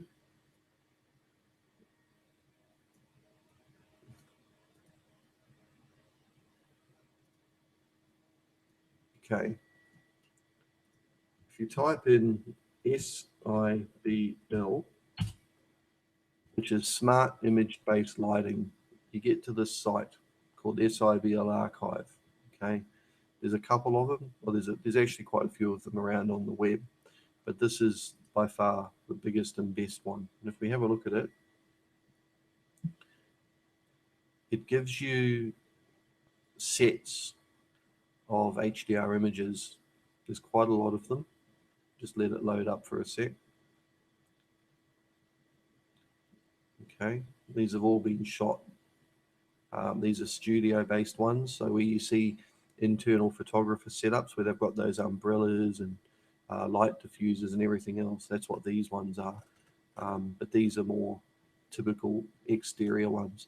And what you want to do is if you haven't obviously got access to these shots shot for your scene, which you wouldn't do unless you were in the industry, you find something that's got a similar colors. Like if you were in the desert, you'd pick something like this, or if you're on the beach, you might pick something like this, or snow. You just want something that has the same kind of color palette to what you're actually using. If we pick something like, there's one here that works really, really well. Where is it? It's one of those aqueducts in LA.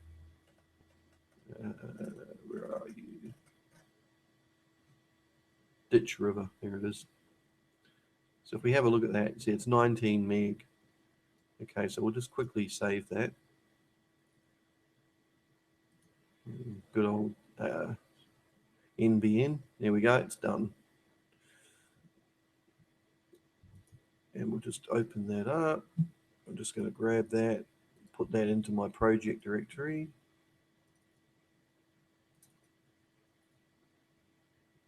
Which, by the way, is what I'm doing here. You've got your Maya projects, and then you've got your intro to Maya, and we'll put it into its own. Actually, we'll create our an HDR thing on its own. We'll just put it straight in there and extract all. 21 meg, and it's done. It took longer to extract than download. Okay, we'll delete that, and there's our thing. So in here we have a number of different things. We have JPEG previews of it. So that's actually what the image looks like in just plain old JPEG format. And then we have the environment HDR. And if we look at the sizes on these,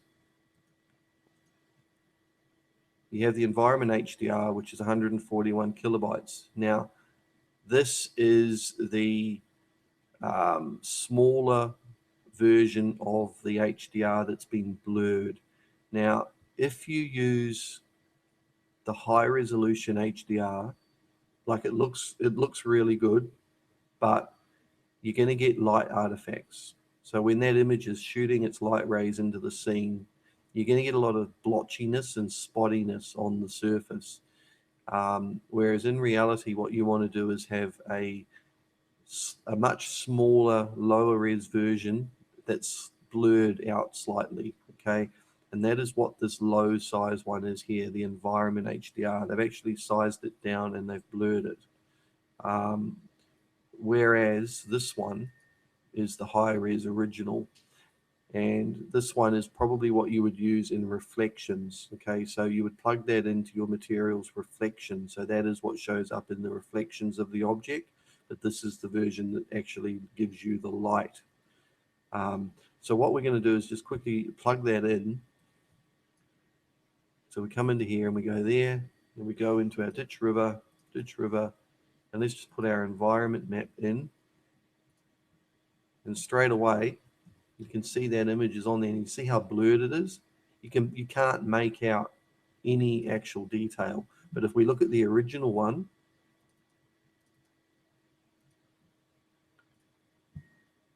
there, so you can actually see the original image there and what it actually looks like. But that's too high res, okay, because it will create noise, and it takes longer to render, which is another big thing. So we'll put back the original one.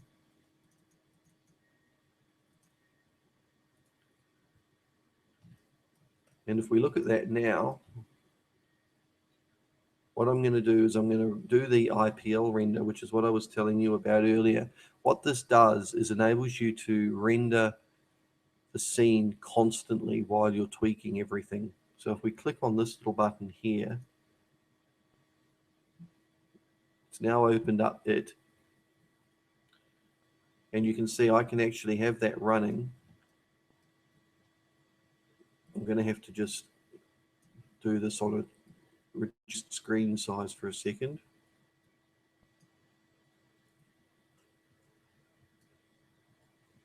So if I actually come in, you can see I can actually iterate on this, and it renders constantly. And I can also rotate the dome. That's right, we do that from in the actual thing in here. So we're rotating it on Y, so we can go 180. You can see we've actually rotated the image to get the lighting that we want. But can you actually see? Hopefully you can see the reality of the lighting. Like it's actually picking up all the subtleties of the light from the environment. It's picking up all the nice depth of color. It's picking up all that really good information. And if we come into there, we can see that we need a little bit more stuff played with here. Come in here, make it a little bit shinier. So you can see how it's possible to actually iterate the surface in real time and actually watch the result as it's rendering. And this can actually handle millions and millions and millions of polygons. I think about 26 million polygons it will handle, this Riz renderer, okay? And, you know, we can throw another material on here. Let's pick another Riz material. Let's grab metal. So here we go. Our metal's now on there. And we can look at some presets. Let's go gold, like so. And that really is, that's how fast you can actually iterate and do look development. You know, you could swap out that image, try different kinds of HDR to try and get the look that you want. The rendering controls are all in the same place. It's all done from that window there. There's your Riz renderer, and there's all the controls for it. There's your sampling for doing higher quality renders, and there's your raise render for doing the final renders. But if I try and do a raise render with that, it'll break because these are Riz shaders, not raise shaders. So that's really the basics of RenderMan and how to set up HDR lighting. When and if you ever do 517, this is probably the way to do it. It's faster, it's more intuitive. As I said, this is a full version. We have a license, but you can actually download this from Pixar RenderMan for free. Okay, it's incredibly generous, but they do give you it, and support, and the forums are full of industry professionals that can help you. Most of them work in big studios, and they're very, very helpful. So that's really what that is. And then, yeah, the IPR is that process of constant iteration. As you can see, it's actually stopped now because it's resolved itself to the highest level that it can. So if you wanted to kick it off again, you just click on that again. Oh, it's broken it. Okay. So we need to try and kick that up again. There we go. And yeah, sometimes it gets stuck. Sometimes you've got to give it a save and do all that. Okay. What are we going to talk about next? RenderMan. And we've got 45, an hour 15. Let's actually, has anyone got any questions? Let's do some questions now.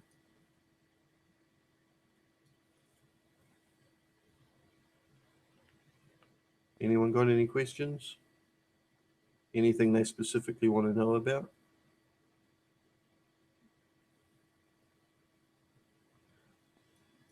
Nope.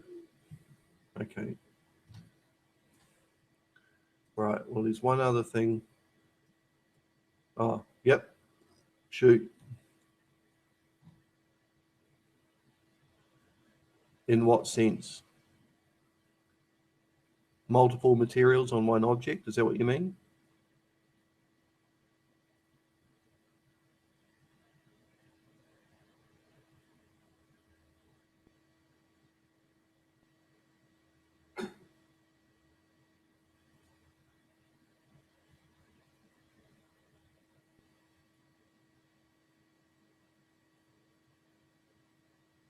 Okay. Yep. Well, substance is obviously something that is fairly new, and yeah, it's done exactly the same way as a regular material. I'm glad you brought that up because I was going to touch on that. If we look at the material types, if we come in here, obviously I don't think RenderMan is going to render substance. I think you've got to use Mental Ray for that. or the viewport renderer. So what I'm going to do is just quickly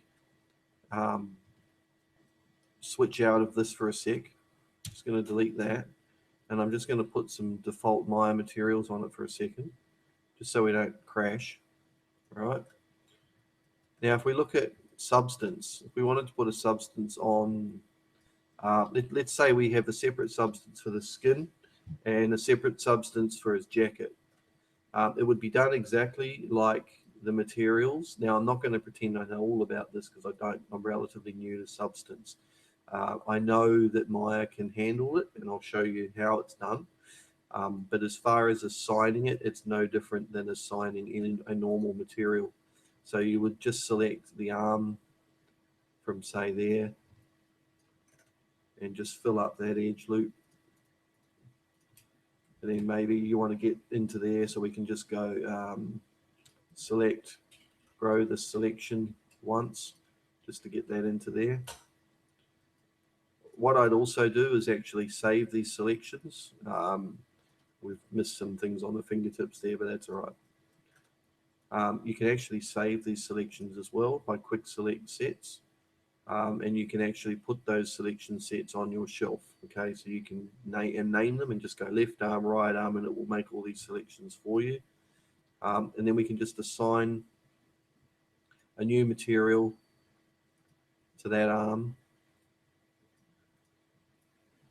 And that has now got a separate material to that, even though it's on the same mesh. And that will come across in FBX. That FBX exporters respect that, okay, without any problem whatsoever. As far as putting substance on here, if we have a look at this, let's just do this again on Reggie.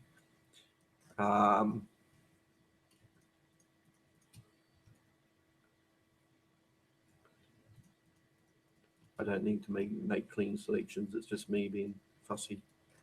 What we can do is go use new material. And if you have a look in here, somewhere is substance. It is here, okay? Trust me. If it doesn't show up, it's because it's not loaded.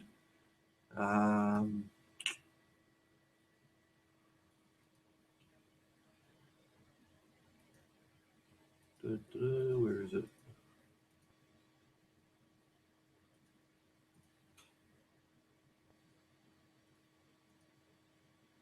Okay, needs to be loaded, it looks like. So let's go in here. There may be more to it. As I said, I haven't actually looked at substance in 2016. Yeah, look, it is there, okay? But as far as hooking it up, let's have a quick look.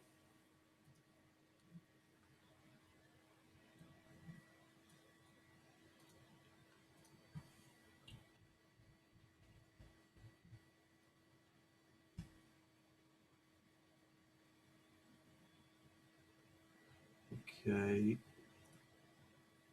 here we go. Rendering editors. Drag and drop the substance node in Maya 2D textures from the Create tab into the work area. Okay, so it looks as though in this situation, you actually have to create these through the node system rather than from the assign from the viewport. So what we're saying is if you come in here and you use the Hypershade and you use the node window here, you can actually come in and go to, I'm not used to this window, I am still getting used to that, create 2D substance, there it is there. So if we just drag that in, get off there, create 2D substance, and it will be there. I think it's buried. There it is. There's your substance material parameters right there. Alrighty. And then you just assign those on a per selection basis on the groups of faces that you want them on. That's all there is to it. Okay, does that answer your question?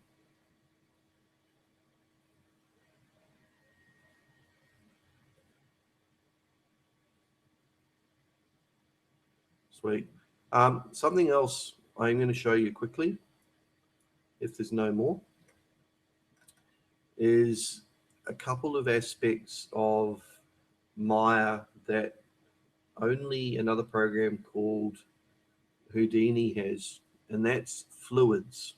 Now, those of you who've watched my 515 videos on particles, I briefly touched on creating fluids in Maya.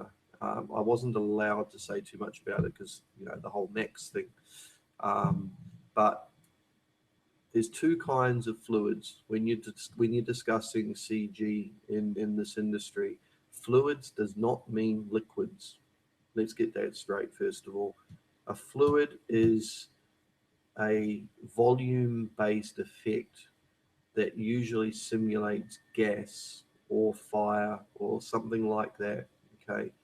Now in Maya, we have really one of the best fluid systems that there is in the industry. I think Houdini's better, but that's massively more complicated than Maya. I'm not even going to try and learn it.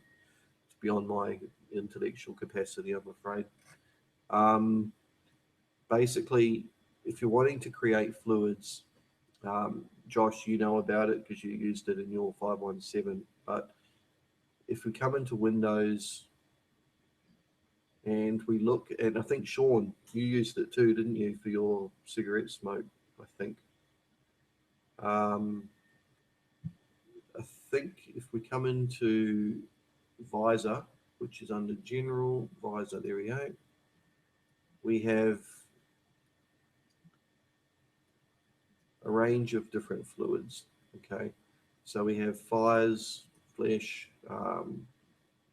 We come into, let's have a look at fluid examples. Here we go. Fire. So if we drag that in, we actually have what looks like just an empty box.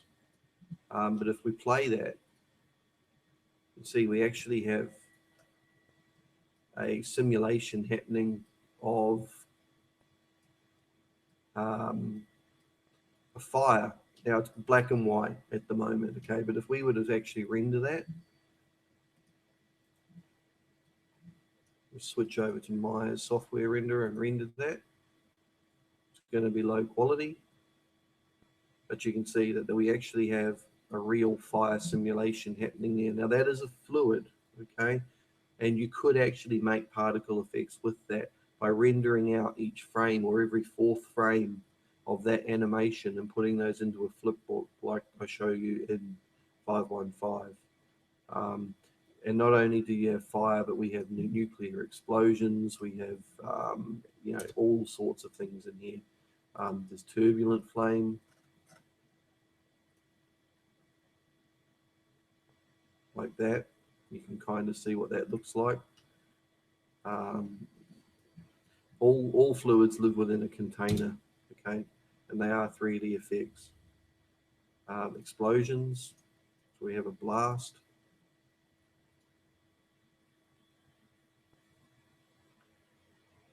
Like so.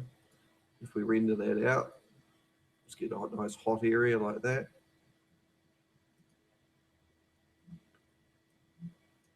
Render it.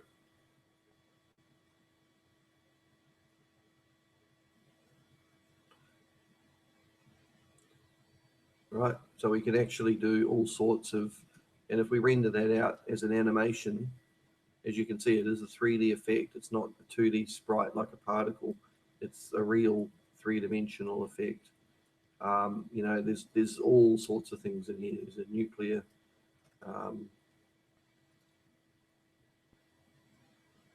sort of explosion. There's all sorts of things. That is what's referred to as a fluid. Okay, when you're actually dealing with liquids and liquid simulations, um, those are actually something completely different.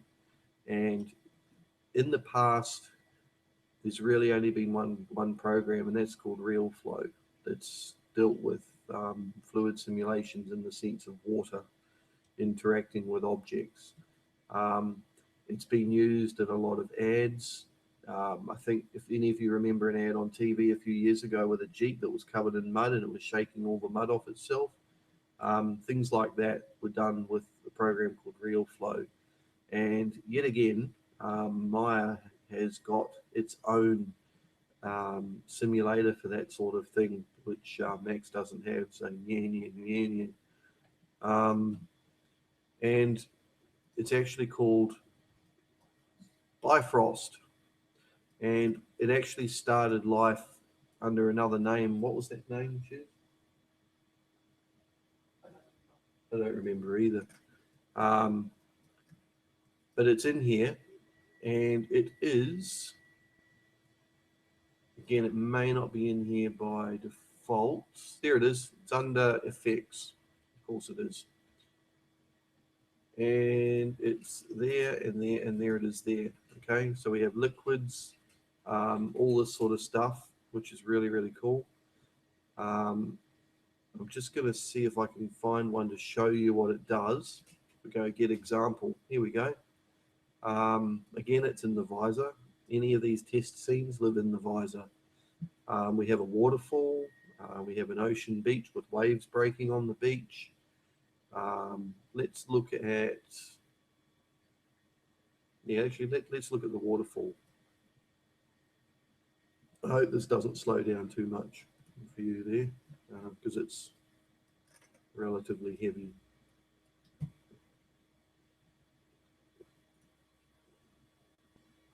And it looks as though you've actually got to set these up. I don't think they work right off the bat.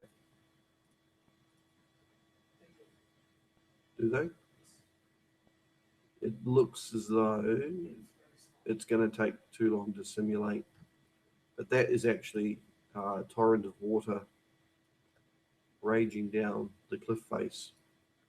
Yeah, no, it's going to take too long. These sort of things require a very powerful machine, and a lot of time to wait for them to simulate. Let's just try something a bit easier, see if they've got something else there. Like a milk pour. Let's have a look at that.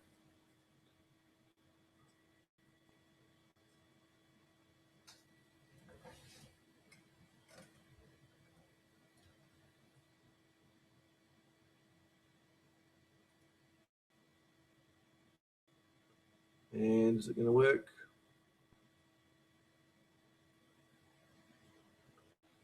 I'm not sure it's going to.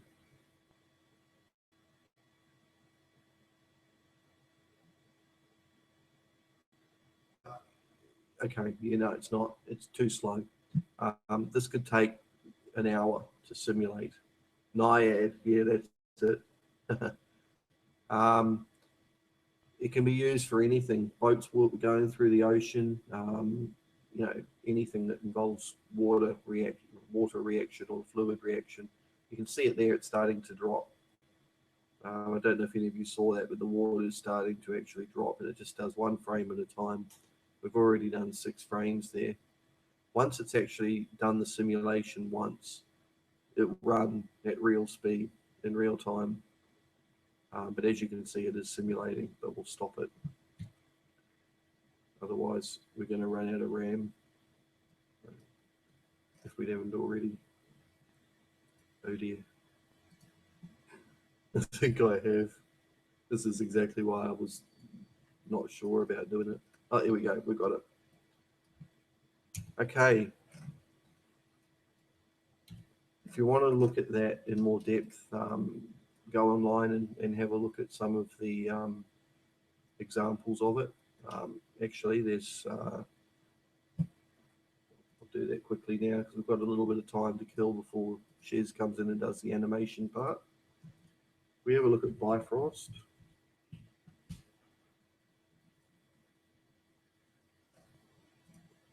In Maya. Here we go. Let's have a look at some videos.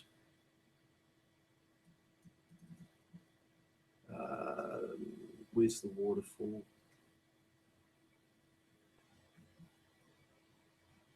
Well, that's an interesting one.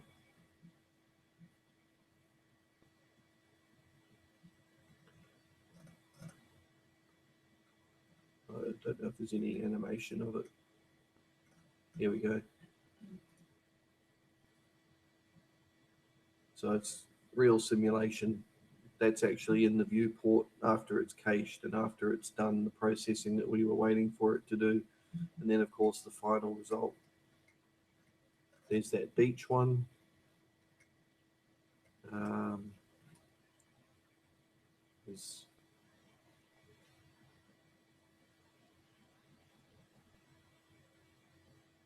So you've got, real surface interaction. And then, of course, once it's rendered, and this is how most water-based effects are done these days.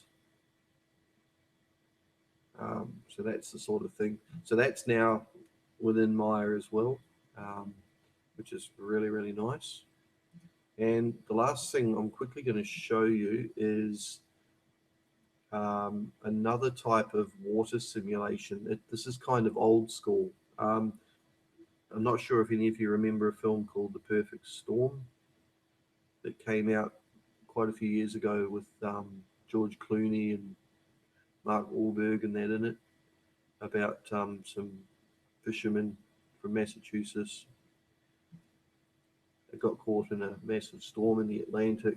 This system that I'm about to show you was actually designed for that film, and they've put it into Maya as a standard tool. So if we come into effects again and go into fluids, there we go, ocean. Yep, no, we'll go to the, rather than that, we'll save some time. I'm just going to go to the visor, go to fluid example, ocean examples, giant storm. And there's also the possibility in Maya to look through cameras and look through lights. So if you're actually trying to point a light, you select the light and you can actually go look through selected, like this light here.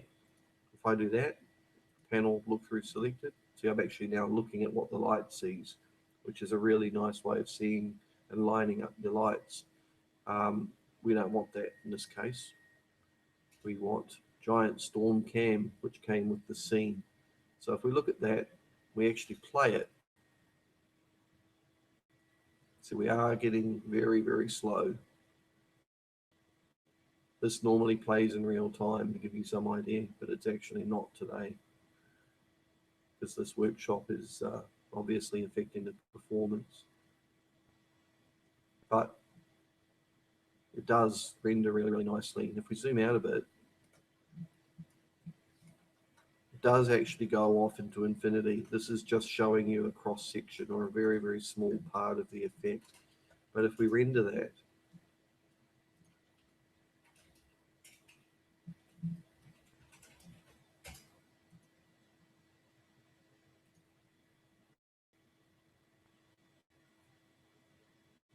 that's what it actually looks like. So it's a fairly complex storm ocean system. There's pretty much anything you can do with it, any kind of water.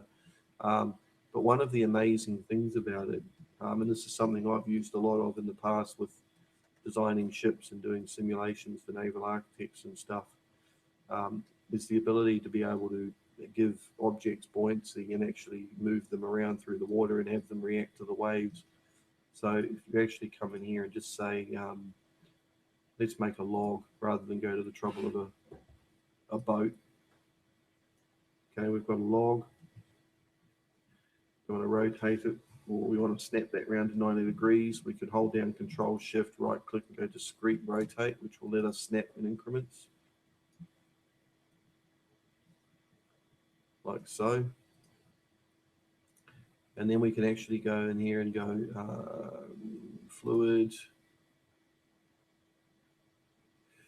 and we'll make it float selected object. If we actually simulate that,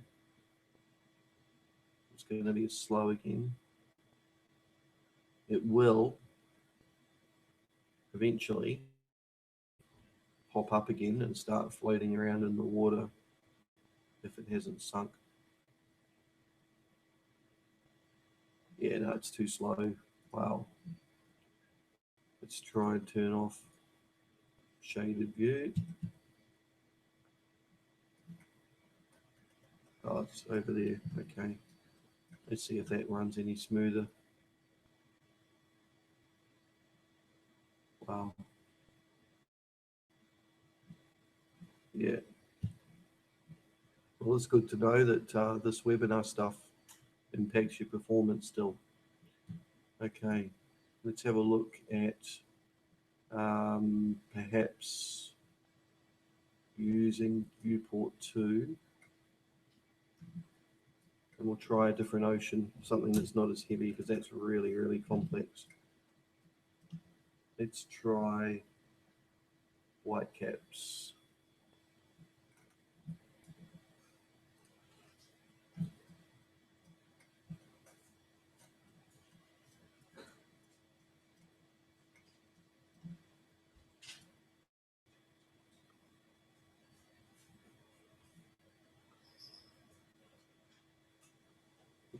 Yeah, no. But anyway, the point is the object will actually float around in the water and be affected by the waves, which is a really, really nice, easy way of being able to simulate some sort of ocean scene and a boat moving through the water and have it respect the waves and move up and down with them and do all that sort of stuff. Okay. Maybe that's what we want. Let's have a look. I'm still trying to get it to work. Yep, no, I have to abandon that.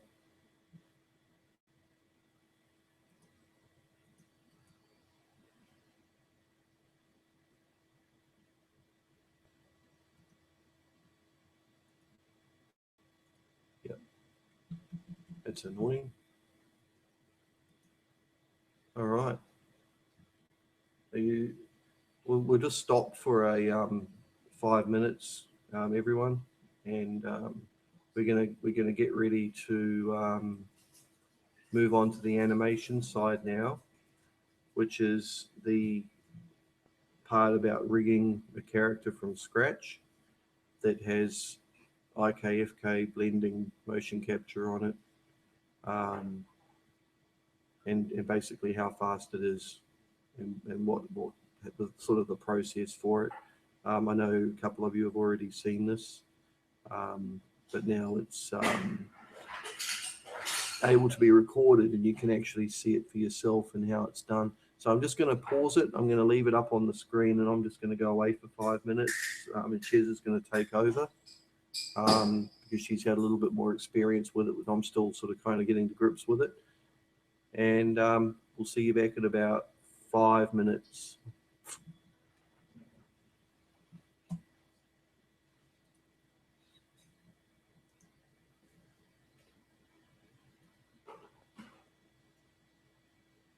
I'm not pausing it.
used to my own tools.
Hey guys, can everyone let me know when you're back? If you can just chuck a yeah. I'm back in the inspirational learning class Skype chat when you're ready.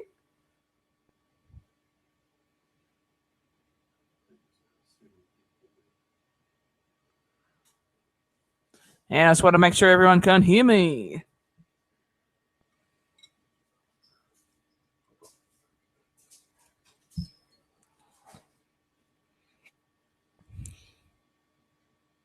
Ah, you scared me, Sean. Just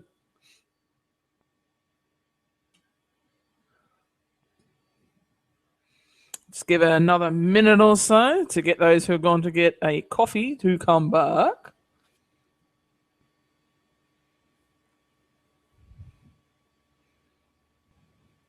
And sorry if there's any delays. I'm used to my own setup of Maya. This is Richard's setup, so might be a few delays when I'm trying to find tools because I've got it set up differently.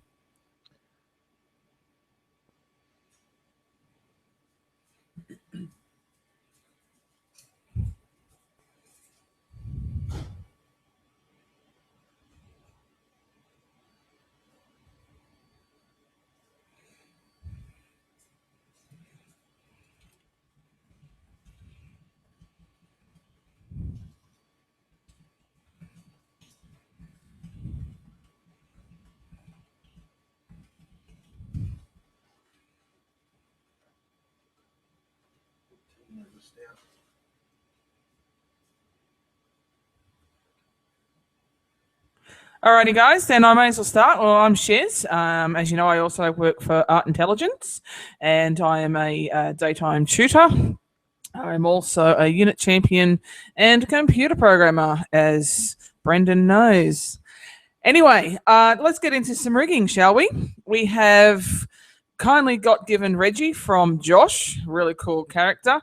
Kind of reminds me of Reggie from American Dad. And what we're going to do here is just quickly to show you how fast you can actually get your character into the engine. Now, keeping in mind that this is only rough because it will still take time to do your final weight painting. This will get about probably 80-90% of the weight painting done for you. But of course, there's still going to be issues where you need to spend time to weight paint properly. But this will at least give you an idea on how quickly you can get it in, especially if you're doing prototypes. If you want to get something in, you want to see how they perform in the engine, see how the animations go, the attacks, the running, jumping, whatever, at least it will get you 80-90% there. So with Reggie, what we're going to do is we're going to skin him. Now, one thing that those of you who have done the character unit should be aware of, when you are actually making characters, it doesn't matter if it's a character, it doesn't matter if it's a creature. It could be a dog, it could be a spider, anything. You need to make sure your edge flow is good. Now, what this also means is, I'm zooming into one of the elbows. You notice here I have got these edge loops here. Okay. And you can probably notice that they are actually wider at the back and they come in slightly at the front. That's how the edge flow should go for any joints. Always make sure your joints have an edge flow like this, because when you weight paint it, it'll be nice and smooth and it'll perform or deform how it should. Likewise with fingers, make sure that you've got the good edge flow around the knees and so forth. So wherever you're going to be putting joints, especially in those that need to flow nice and smoothly, make sure you look at the topology and make sure that that edge flow is going to look good and work well with it. So very simple.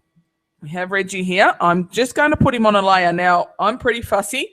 I like to put things on layers because when I'm adding more and more animations to it to add to the engine, I don't want to get confused by what's on the scene. So right now, Reggie is going to go into a layer.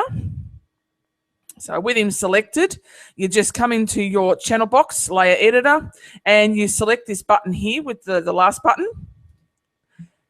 Sorry, my bad, wrong one. I'm getting used to Richard's one. Shouldn't be in the anim, I should be in the display.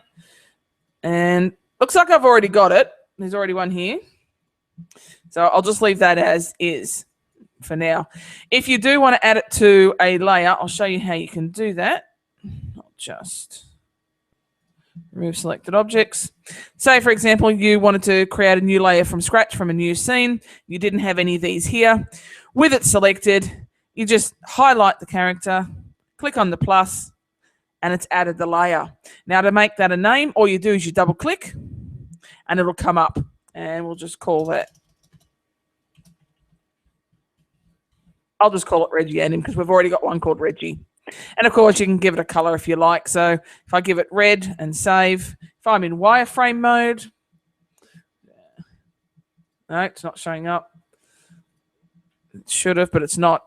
But it should show up with a different color. Usually it shows up with the whatever color you've got. But anyway, never mind. We won't worry about that. Okay. So with him inside a layer, what we now want to do before we go ahead and put any bones or animate him, we need to make sure that he has got freeze transformations as well as delete history. Never, ever delete your history after you have done your animations because it will remove them all. So always make sure your scene is clean before you start animating or rigging. So you've seen, obviously, Richard take you through that. So all I want to do is I want to select him. And I personally have my own tool, but I'm using Richard's machine at the moment. So to freeze animations or freeze transformations, you select your character, modify, freeze transformations, and history with it selected, edit, delete by type, history. So now he is nice and clean. Again, do not do this after you have already rigged it. Otherwise, you will lose all your weight painting or your animation data. It will just go back to being blank.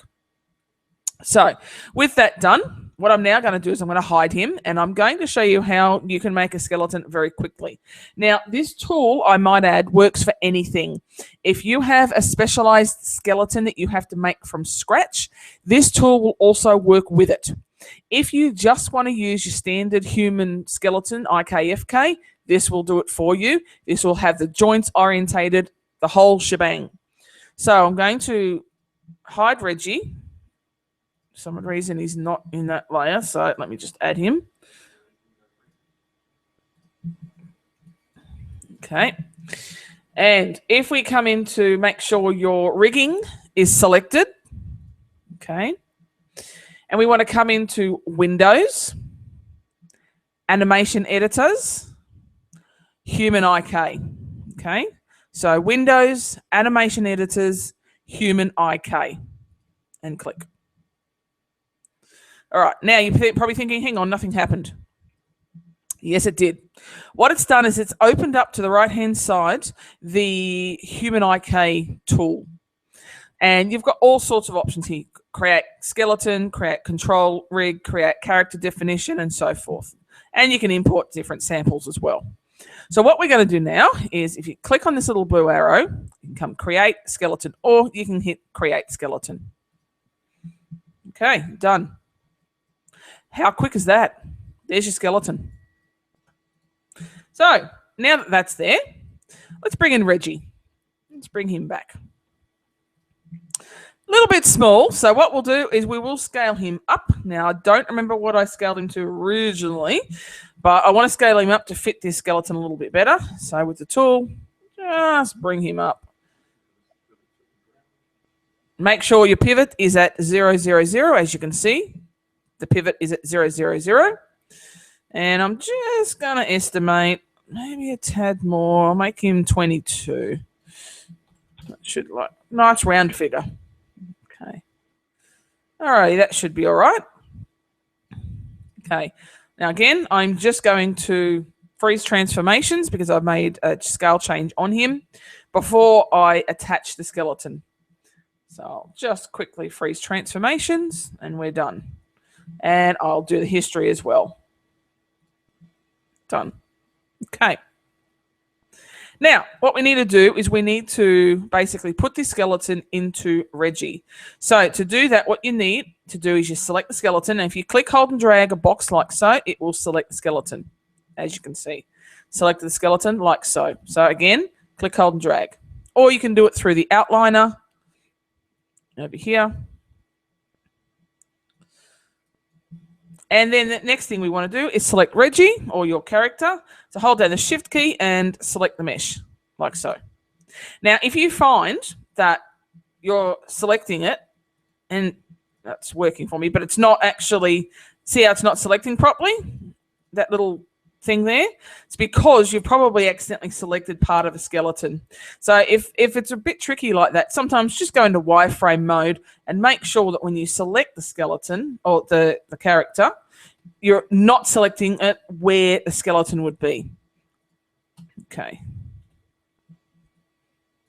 Okay, with that selected, what we want to do is we're going to go into skin, and then we're going to bind the skin, but we want to go into the options.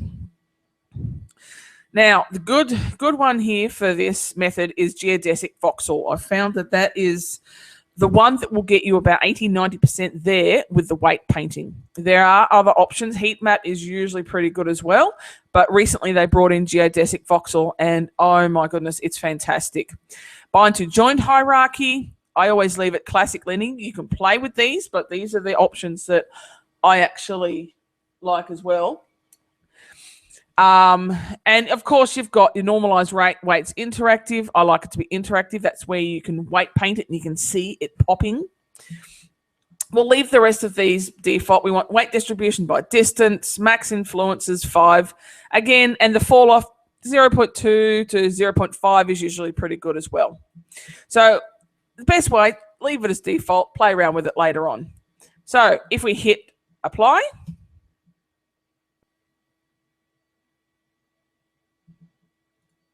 that will bind the skeleton.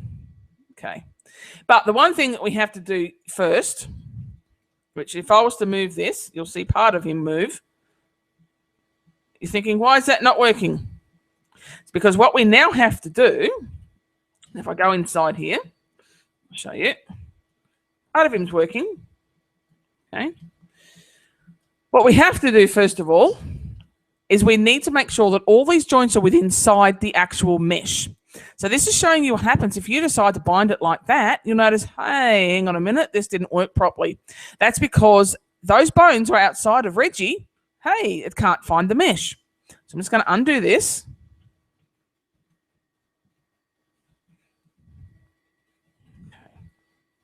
And I'm now going to show you how you can easily move these joints into the right position. So what I like to do is I'm going to work on one side first, which is the right side, because what we can then do is once the right side is done, we can mirror these across to the left side. So to do that, we need to make the character live. So we select the character, and just like what you saw earlier, you select make live. What we also want to do, this is really, really new tool, is we want to hit the snap to projected center. Okay. Now what that'll do is that'll help you put these joints in the projected center inside your character.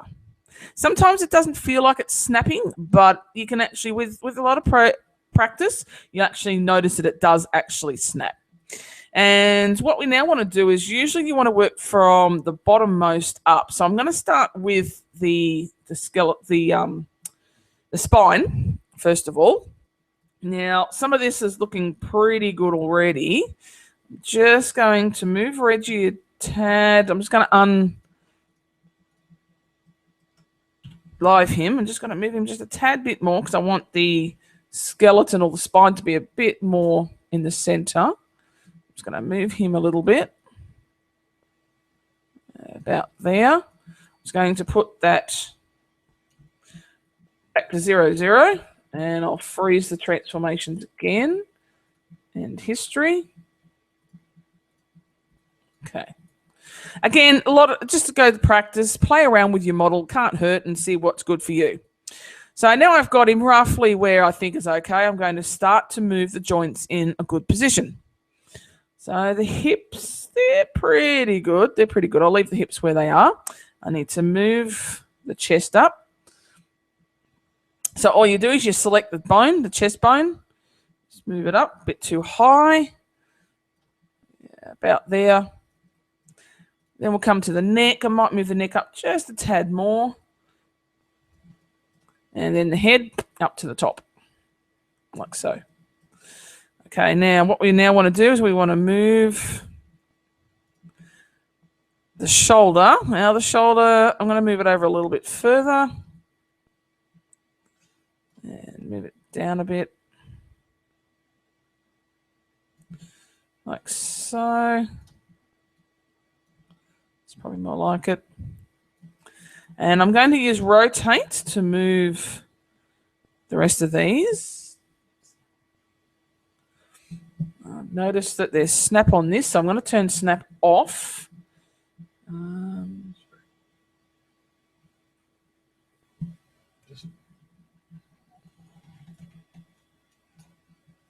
Go.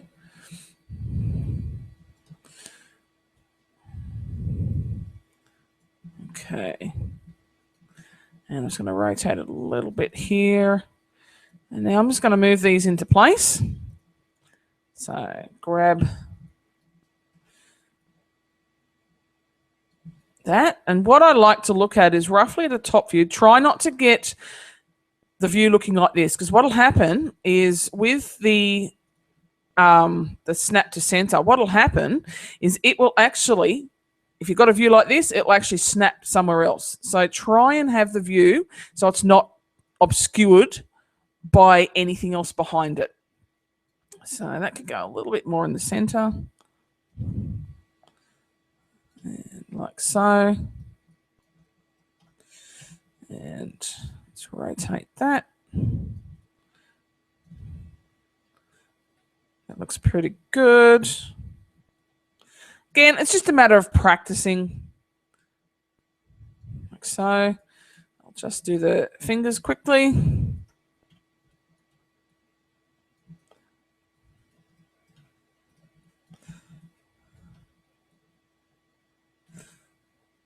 And excuse me if it's not perfect, but this is rough.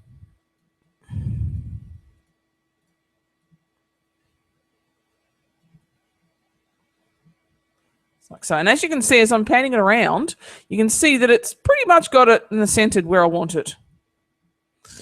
Okay, I'll quickly do the next one. I'll bring it down a little bit. No.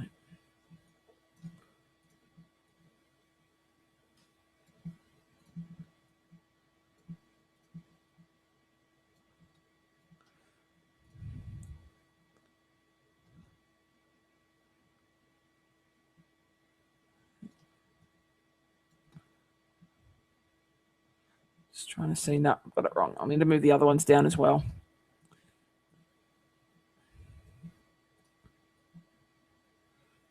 There we go. Sorry, it was just the getting to know the model a bit more.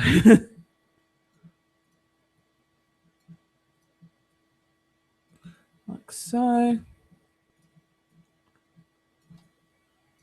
Let's move this out of the way for a sec.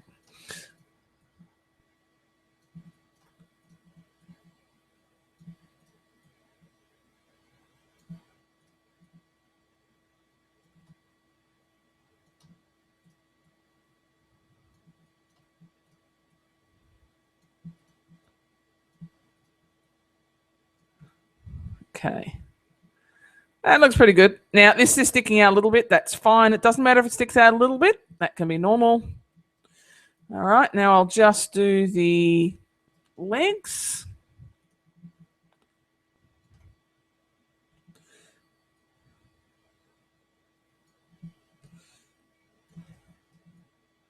Like so, I'll bring the knee up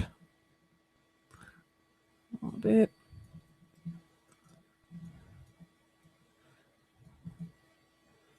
Move it down, bring you up. Bring it back a bit.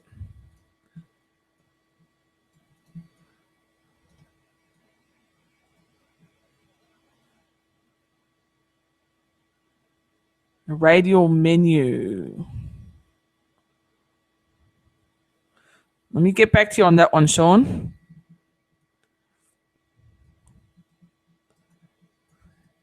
Can you chuck in a screenshot?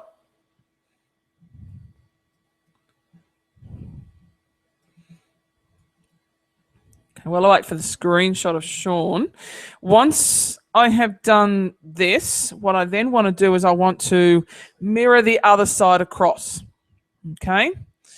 So what we do is we come back into your character controls.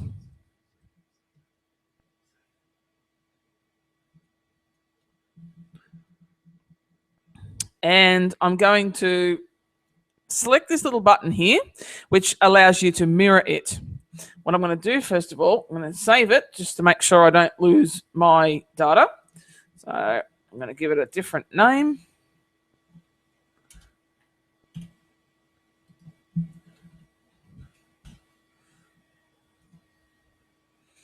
Okay.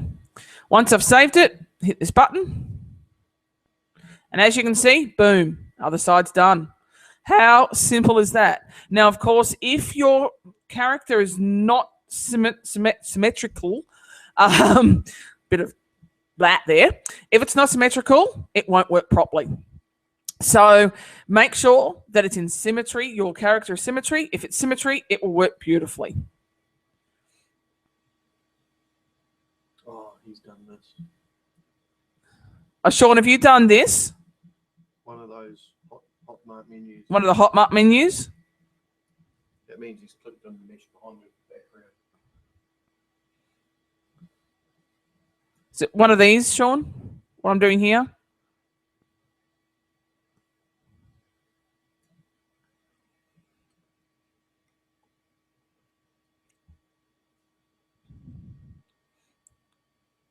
If that's it, Sean, it's just let go of the mouse and it should disappear. You just select something on the outside.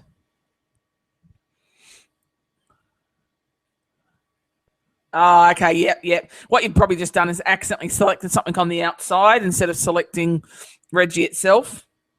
Yeah. Escape, that should take you back. Okay. Now, once we've got this done, like so, we're going to rebind it back to Reggie because now that we've put the joints in the right spots, this will have Reggie jumping around properly. So once you've done that, we'll select skeleton again. I will take him out of live mode and turn off projected center. And I again hold down shift and select the character. Now, because I'd already set up the binding skin, I don't have to necessarily go back into the attributes. But if you want to, you can. I'm just going to hit skin and then bind skin because it was already set up from previously. We give it a moment. And we're done. You'll notice that it goes pink and all these joints have gone different colors. That means it's been bound to the character. Notice you've got greens, yellows, blues, and so forth. Okay. And Marie, if you need to get Maya, you can get a student version through the Autodesk website, the same site you went to get Autodesk Max. You may not be at that point yet, Richard tells me, but www.autodesk.com, set up yourself an educational account, and you'll be able to get a student version, while you're studying with the college. RenderMan, also you can go to the RenderMan website once you've got Maya, and you can download the PLE version of RenderMan as well. Any other questions before I carry on, guys? Just remember, this will be available on YouTube if you're having any connection problems.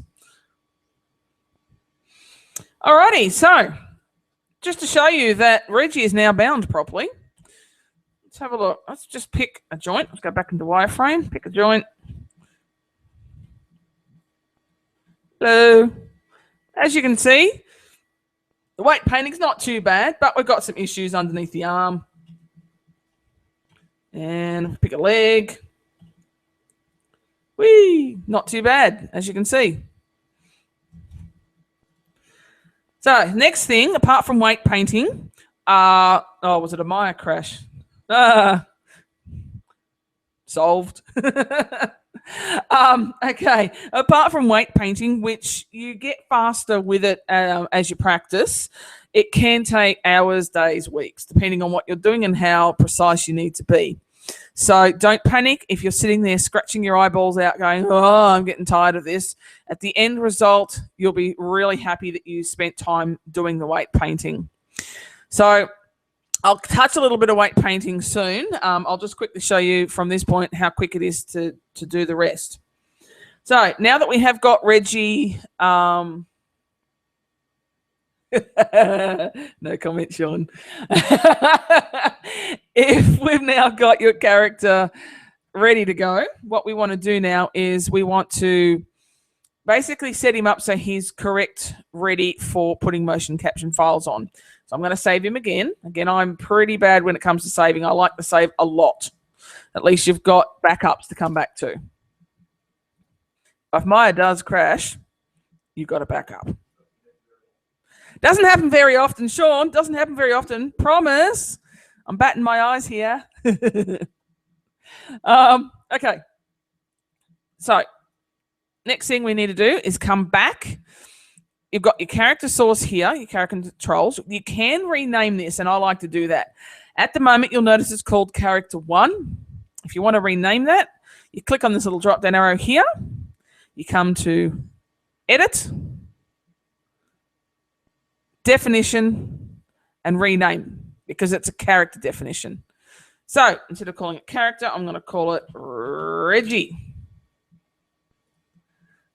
And as you can see, he's done. The reason why it's put a 1 in there is because we've already given the name Reggie somewhere else in the scene. So no biggie. Now, if we come up to definition, you'll notice that the definition is not quite right. This here is what you use if you have a skeleton that you've made from scratch.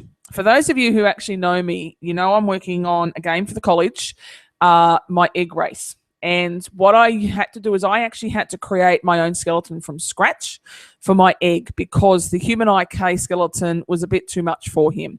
But then once I created that skeleton, orientated the joints correctly, and brought him into here, what I was able to do is I was able to grab those joints and retarget them so I could use motion capture files. And this is what this here does. So if you do have your own skeleton and you need to retarget it ready for animation files, this is where you do it.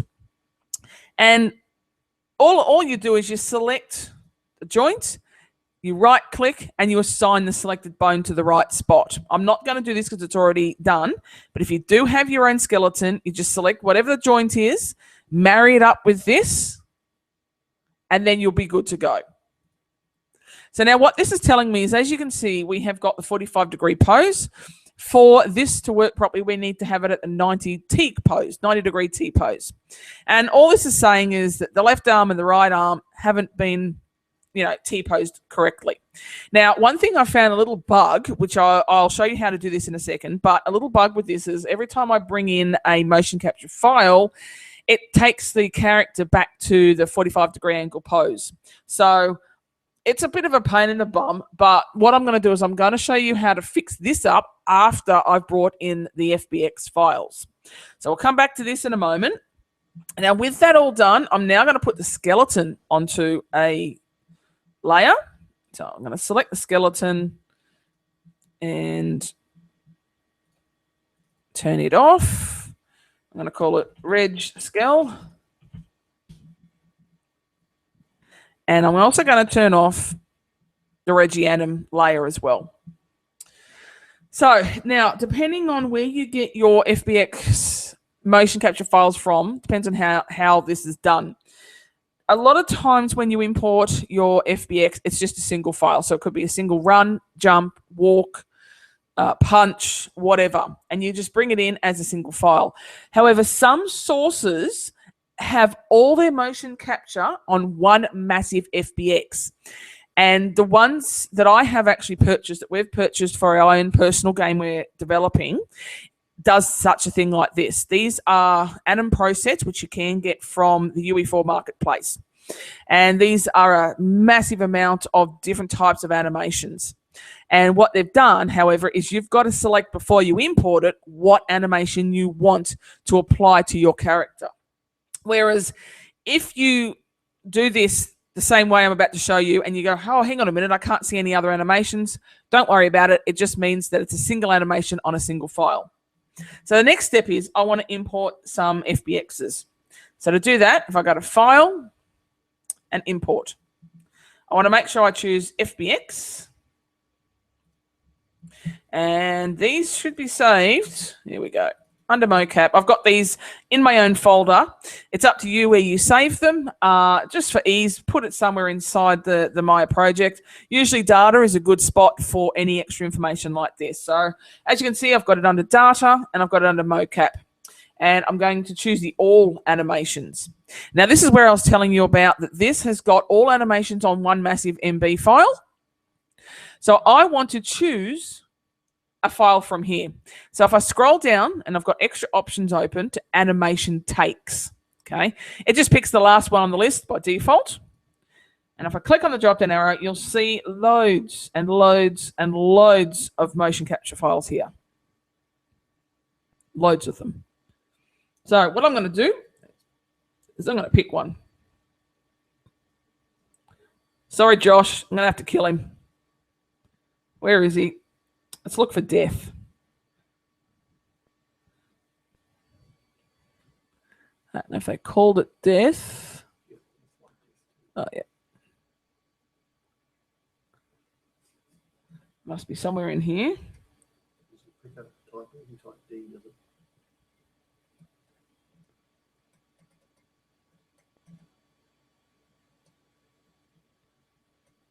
There we go. I know death one's pretty cool. So you select your animation take like so. Sorry, Josh. I can see you typing. And once that's done, you need to leave all these. Make sure you got the animation, back animation layers. Leave this all as default. Sorry, I like the death one. It's cool. And I'm going to hit import. So once you've done that, hit import. Now, some files will come with all sorts of extra things, like they'll have a floor, they'll have extra cameras and that. Again, I like to clean it up. It's up to you. You can keep it there, but I just like to clean it up for ease. And I know these files will come with a floor, extra cameras, etc., etc. So it just takes a moment to load up. And here we go. I'll just go into 5. So this is what you get. Not always, but again, it depends on where you get it from. So we've got a mesh, we've got a skeleton, we've got a floor they've given it, and a camera back there. I'm just going to delete that, and this is what I need. Okay. I'm going to stick all this on a layer as well. So I'll select the skeleton, stick it on a layer, and I'm going to stick the mesh on the same layer as the skeleton, and call it Some of you might get that little gag that I've just done there with mannequin, Sean. So, once I've done that, come back into the mod. Oh, there we go, a character control. We've got character Reggie, and if we come to source, have a look at this. We've got the mannequin. That's a name by default that's come in from the file. And what we're going to do is we're eventually going to have Reggie do what mannequin is going to do. I'll leave it off for a sec. So, but what we need to do is fix up Reggie because he's not in the T-pose. So I'll just turn off mannequin and let's turn Reggie back on. Now, this takes a bit of practice, so don't panic if you're scratching your head going, it's not working. Don't panic. Just practice and you'll get the hang of it after a while.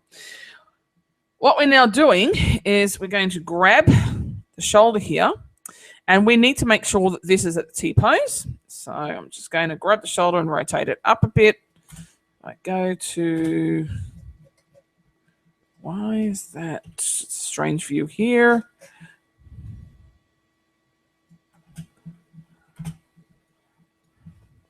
Bring this.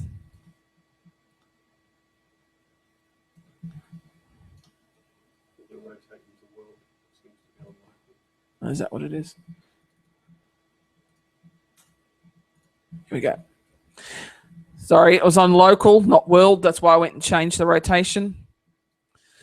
And it's still not quite right. Basically, what we're looking for is this will go green. And once it goes green, we're good to go for this arm at least.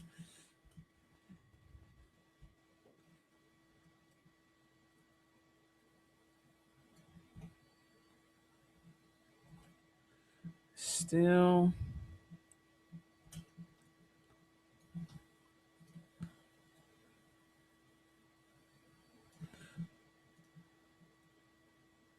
There we go. Went green. Very careful because one slight movement and it'll go back to being orange again. So that's gone green. You now need to do the other side. And no, hitting the mirror doesn't seem to work for this. So let's do the other side. Don't worry about the fact that we've got some funky things happening underneath the arms. As I said, weight painting will fix that.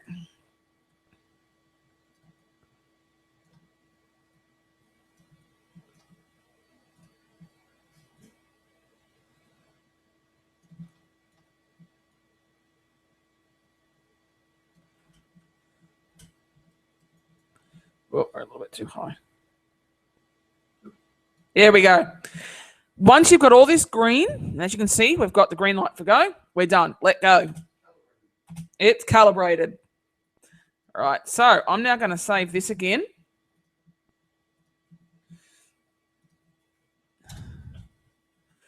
Okay.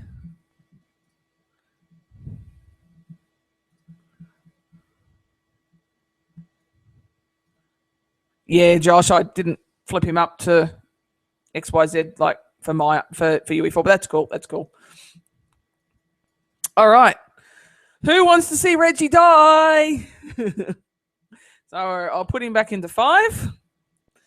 And all we do, because we've already got the mannequin in the scene, we'll wait for it. We select mannequin for the source. Okay. How cool is that? Sound effects. Ooh! So there you have it.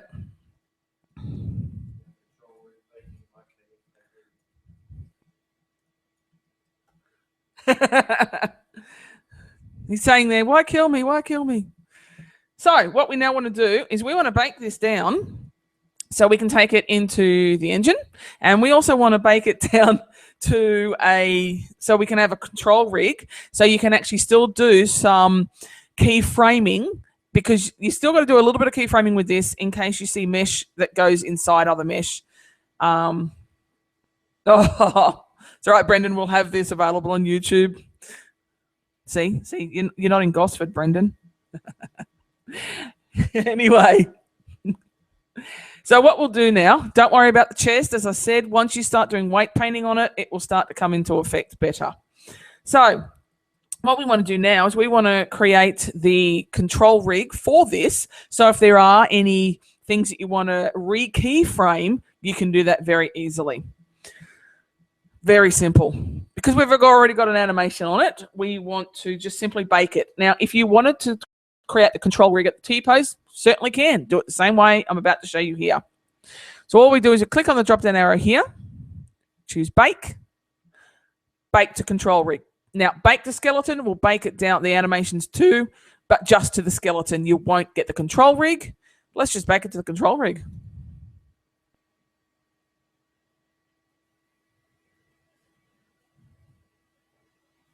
Done. There you go. There's your control rig, guys and gals. So if I select the foot, whee. How easy is that? Control rig, done. And over here, if you want to do the blending, you got your IK, blend and pull. So depending on what you're selecting, not that I've really got anything here that we can really show to blend, but when you are doing blending, this is where you can come to do the blending, the pulling, and so forth. So you just select, you can either select it from in here, or you can select it from this little character here. As you can see, it's selecting with little blue circle. No comments, Brendan.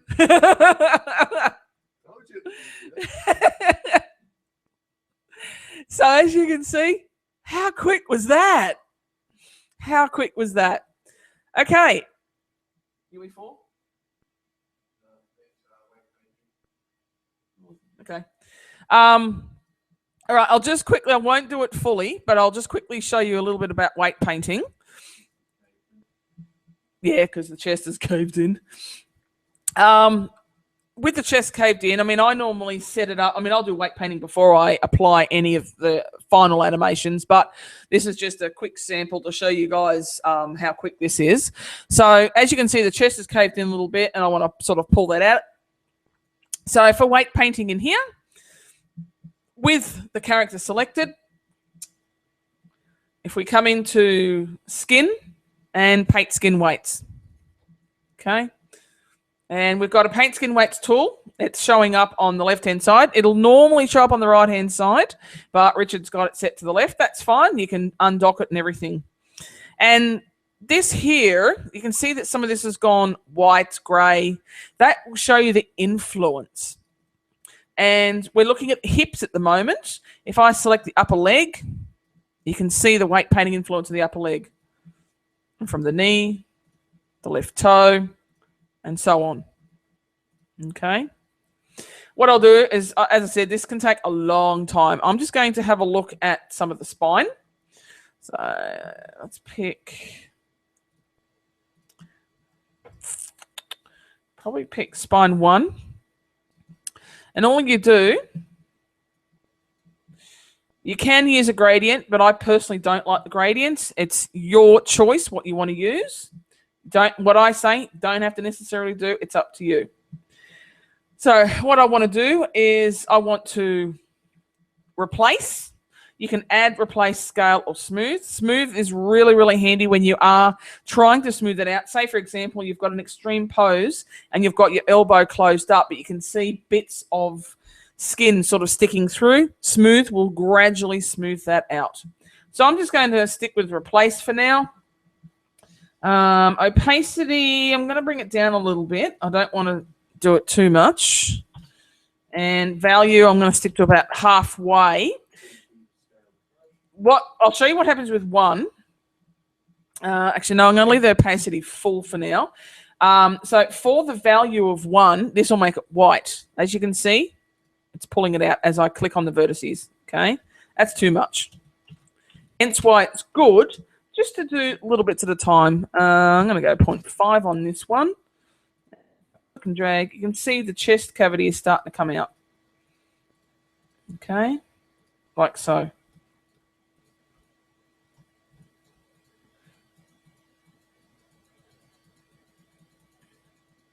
Okay, and I'm just clicking and dragging. Just clicking and dragging. Now, if you want to change the size of your brush, come down to stroke.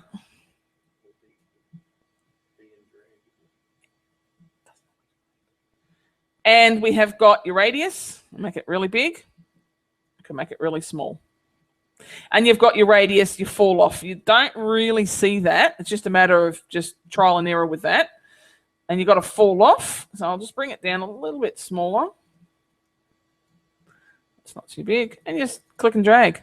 Now, if you see that it's not going any further, it's because the color that it already is can't go any further than that. And as you can see, it's pulling out bits of his chest so it's not as caved in. Like so. Now, if, for example, you actually have an error with it, especially when you're testing out some animations, and you have a vertice that flies off, all you do is you go back into vertice mode. So you go out of paint mode, like so. You select the vertice that's perhaps sticking a million miles away. Go back into paint mode. Now, because I'd gone into paint mode, it's over here. I can select it again. And then I hit this hammer. And nothing happened here because there was nothing flying off. Hit the hammer and it'll snap back into position. So if you ever have issues with vertices just flying off into the middle of nowhere, go out into vertice mode, select the vertice or vertices, and come back into paint, hit the hammer, boom, it smashes it back into place. Any questions?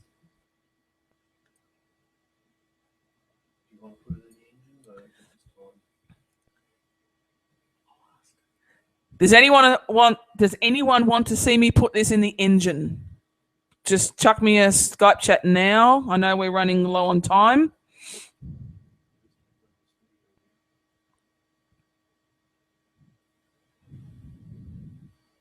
Does anyone wish to see Reggie die?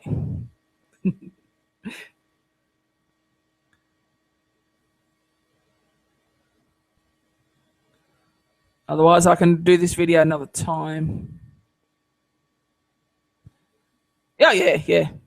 You'd have to add it. You'd have to add, if you want to do a face rig, you'd have to add it on later on. You'd have to modify this skeleton, because what you have for the face rig is you would have to have a jawbone. Then going off the jawbone, you would have all the different controllers for the eyes, the nose, the cheeks, the mouth, etc., etc. You can also use a bit of blend shapes there as well. But it looks really funky because it comes out with all these different bones just sticking out from one slot.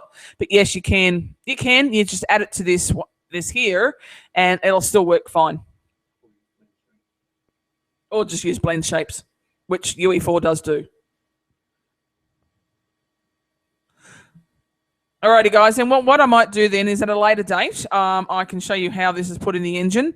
But he is basically ready to go in the engine. All you do now is you highlight him, because it's been baked down to the control rig, you save it as an FBX, take it into UE4, import it as a skeleton, and Bob's your uncle. And I can do that at a later date and show you at a later date how to actually have him as your main character, running around, jumping, you controlling him. I can also have him as an enemy and have him chasing you and shoot himself. So I hope this was all benefit, and hope you all enjoyed.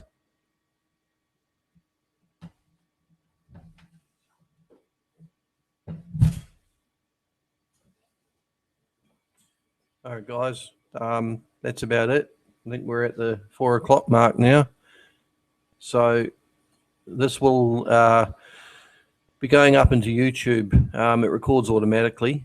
So I will be putting the link up in this chat very, very shortly. It's probably going to be quite large. And you can watch it, at your own leisure, at your own speed, refer back to it if you need to. And next weekend, at this stage, I'm planning on doing modular asset modeling for UE4, so you can actually build, modular components and build worlds from these pieces of Lego, essentially. So we'll probably talk about that next weekend. I don't know the time yet. I'm still sort of working on it. But yeah, all right. So I hope that was interesting, and catch you next time. Thanks, guys.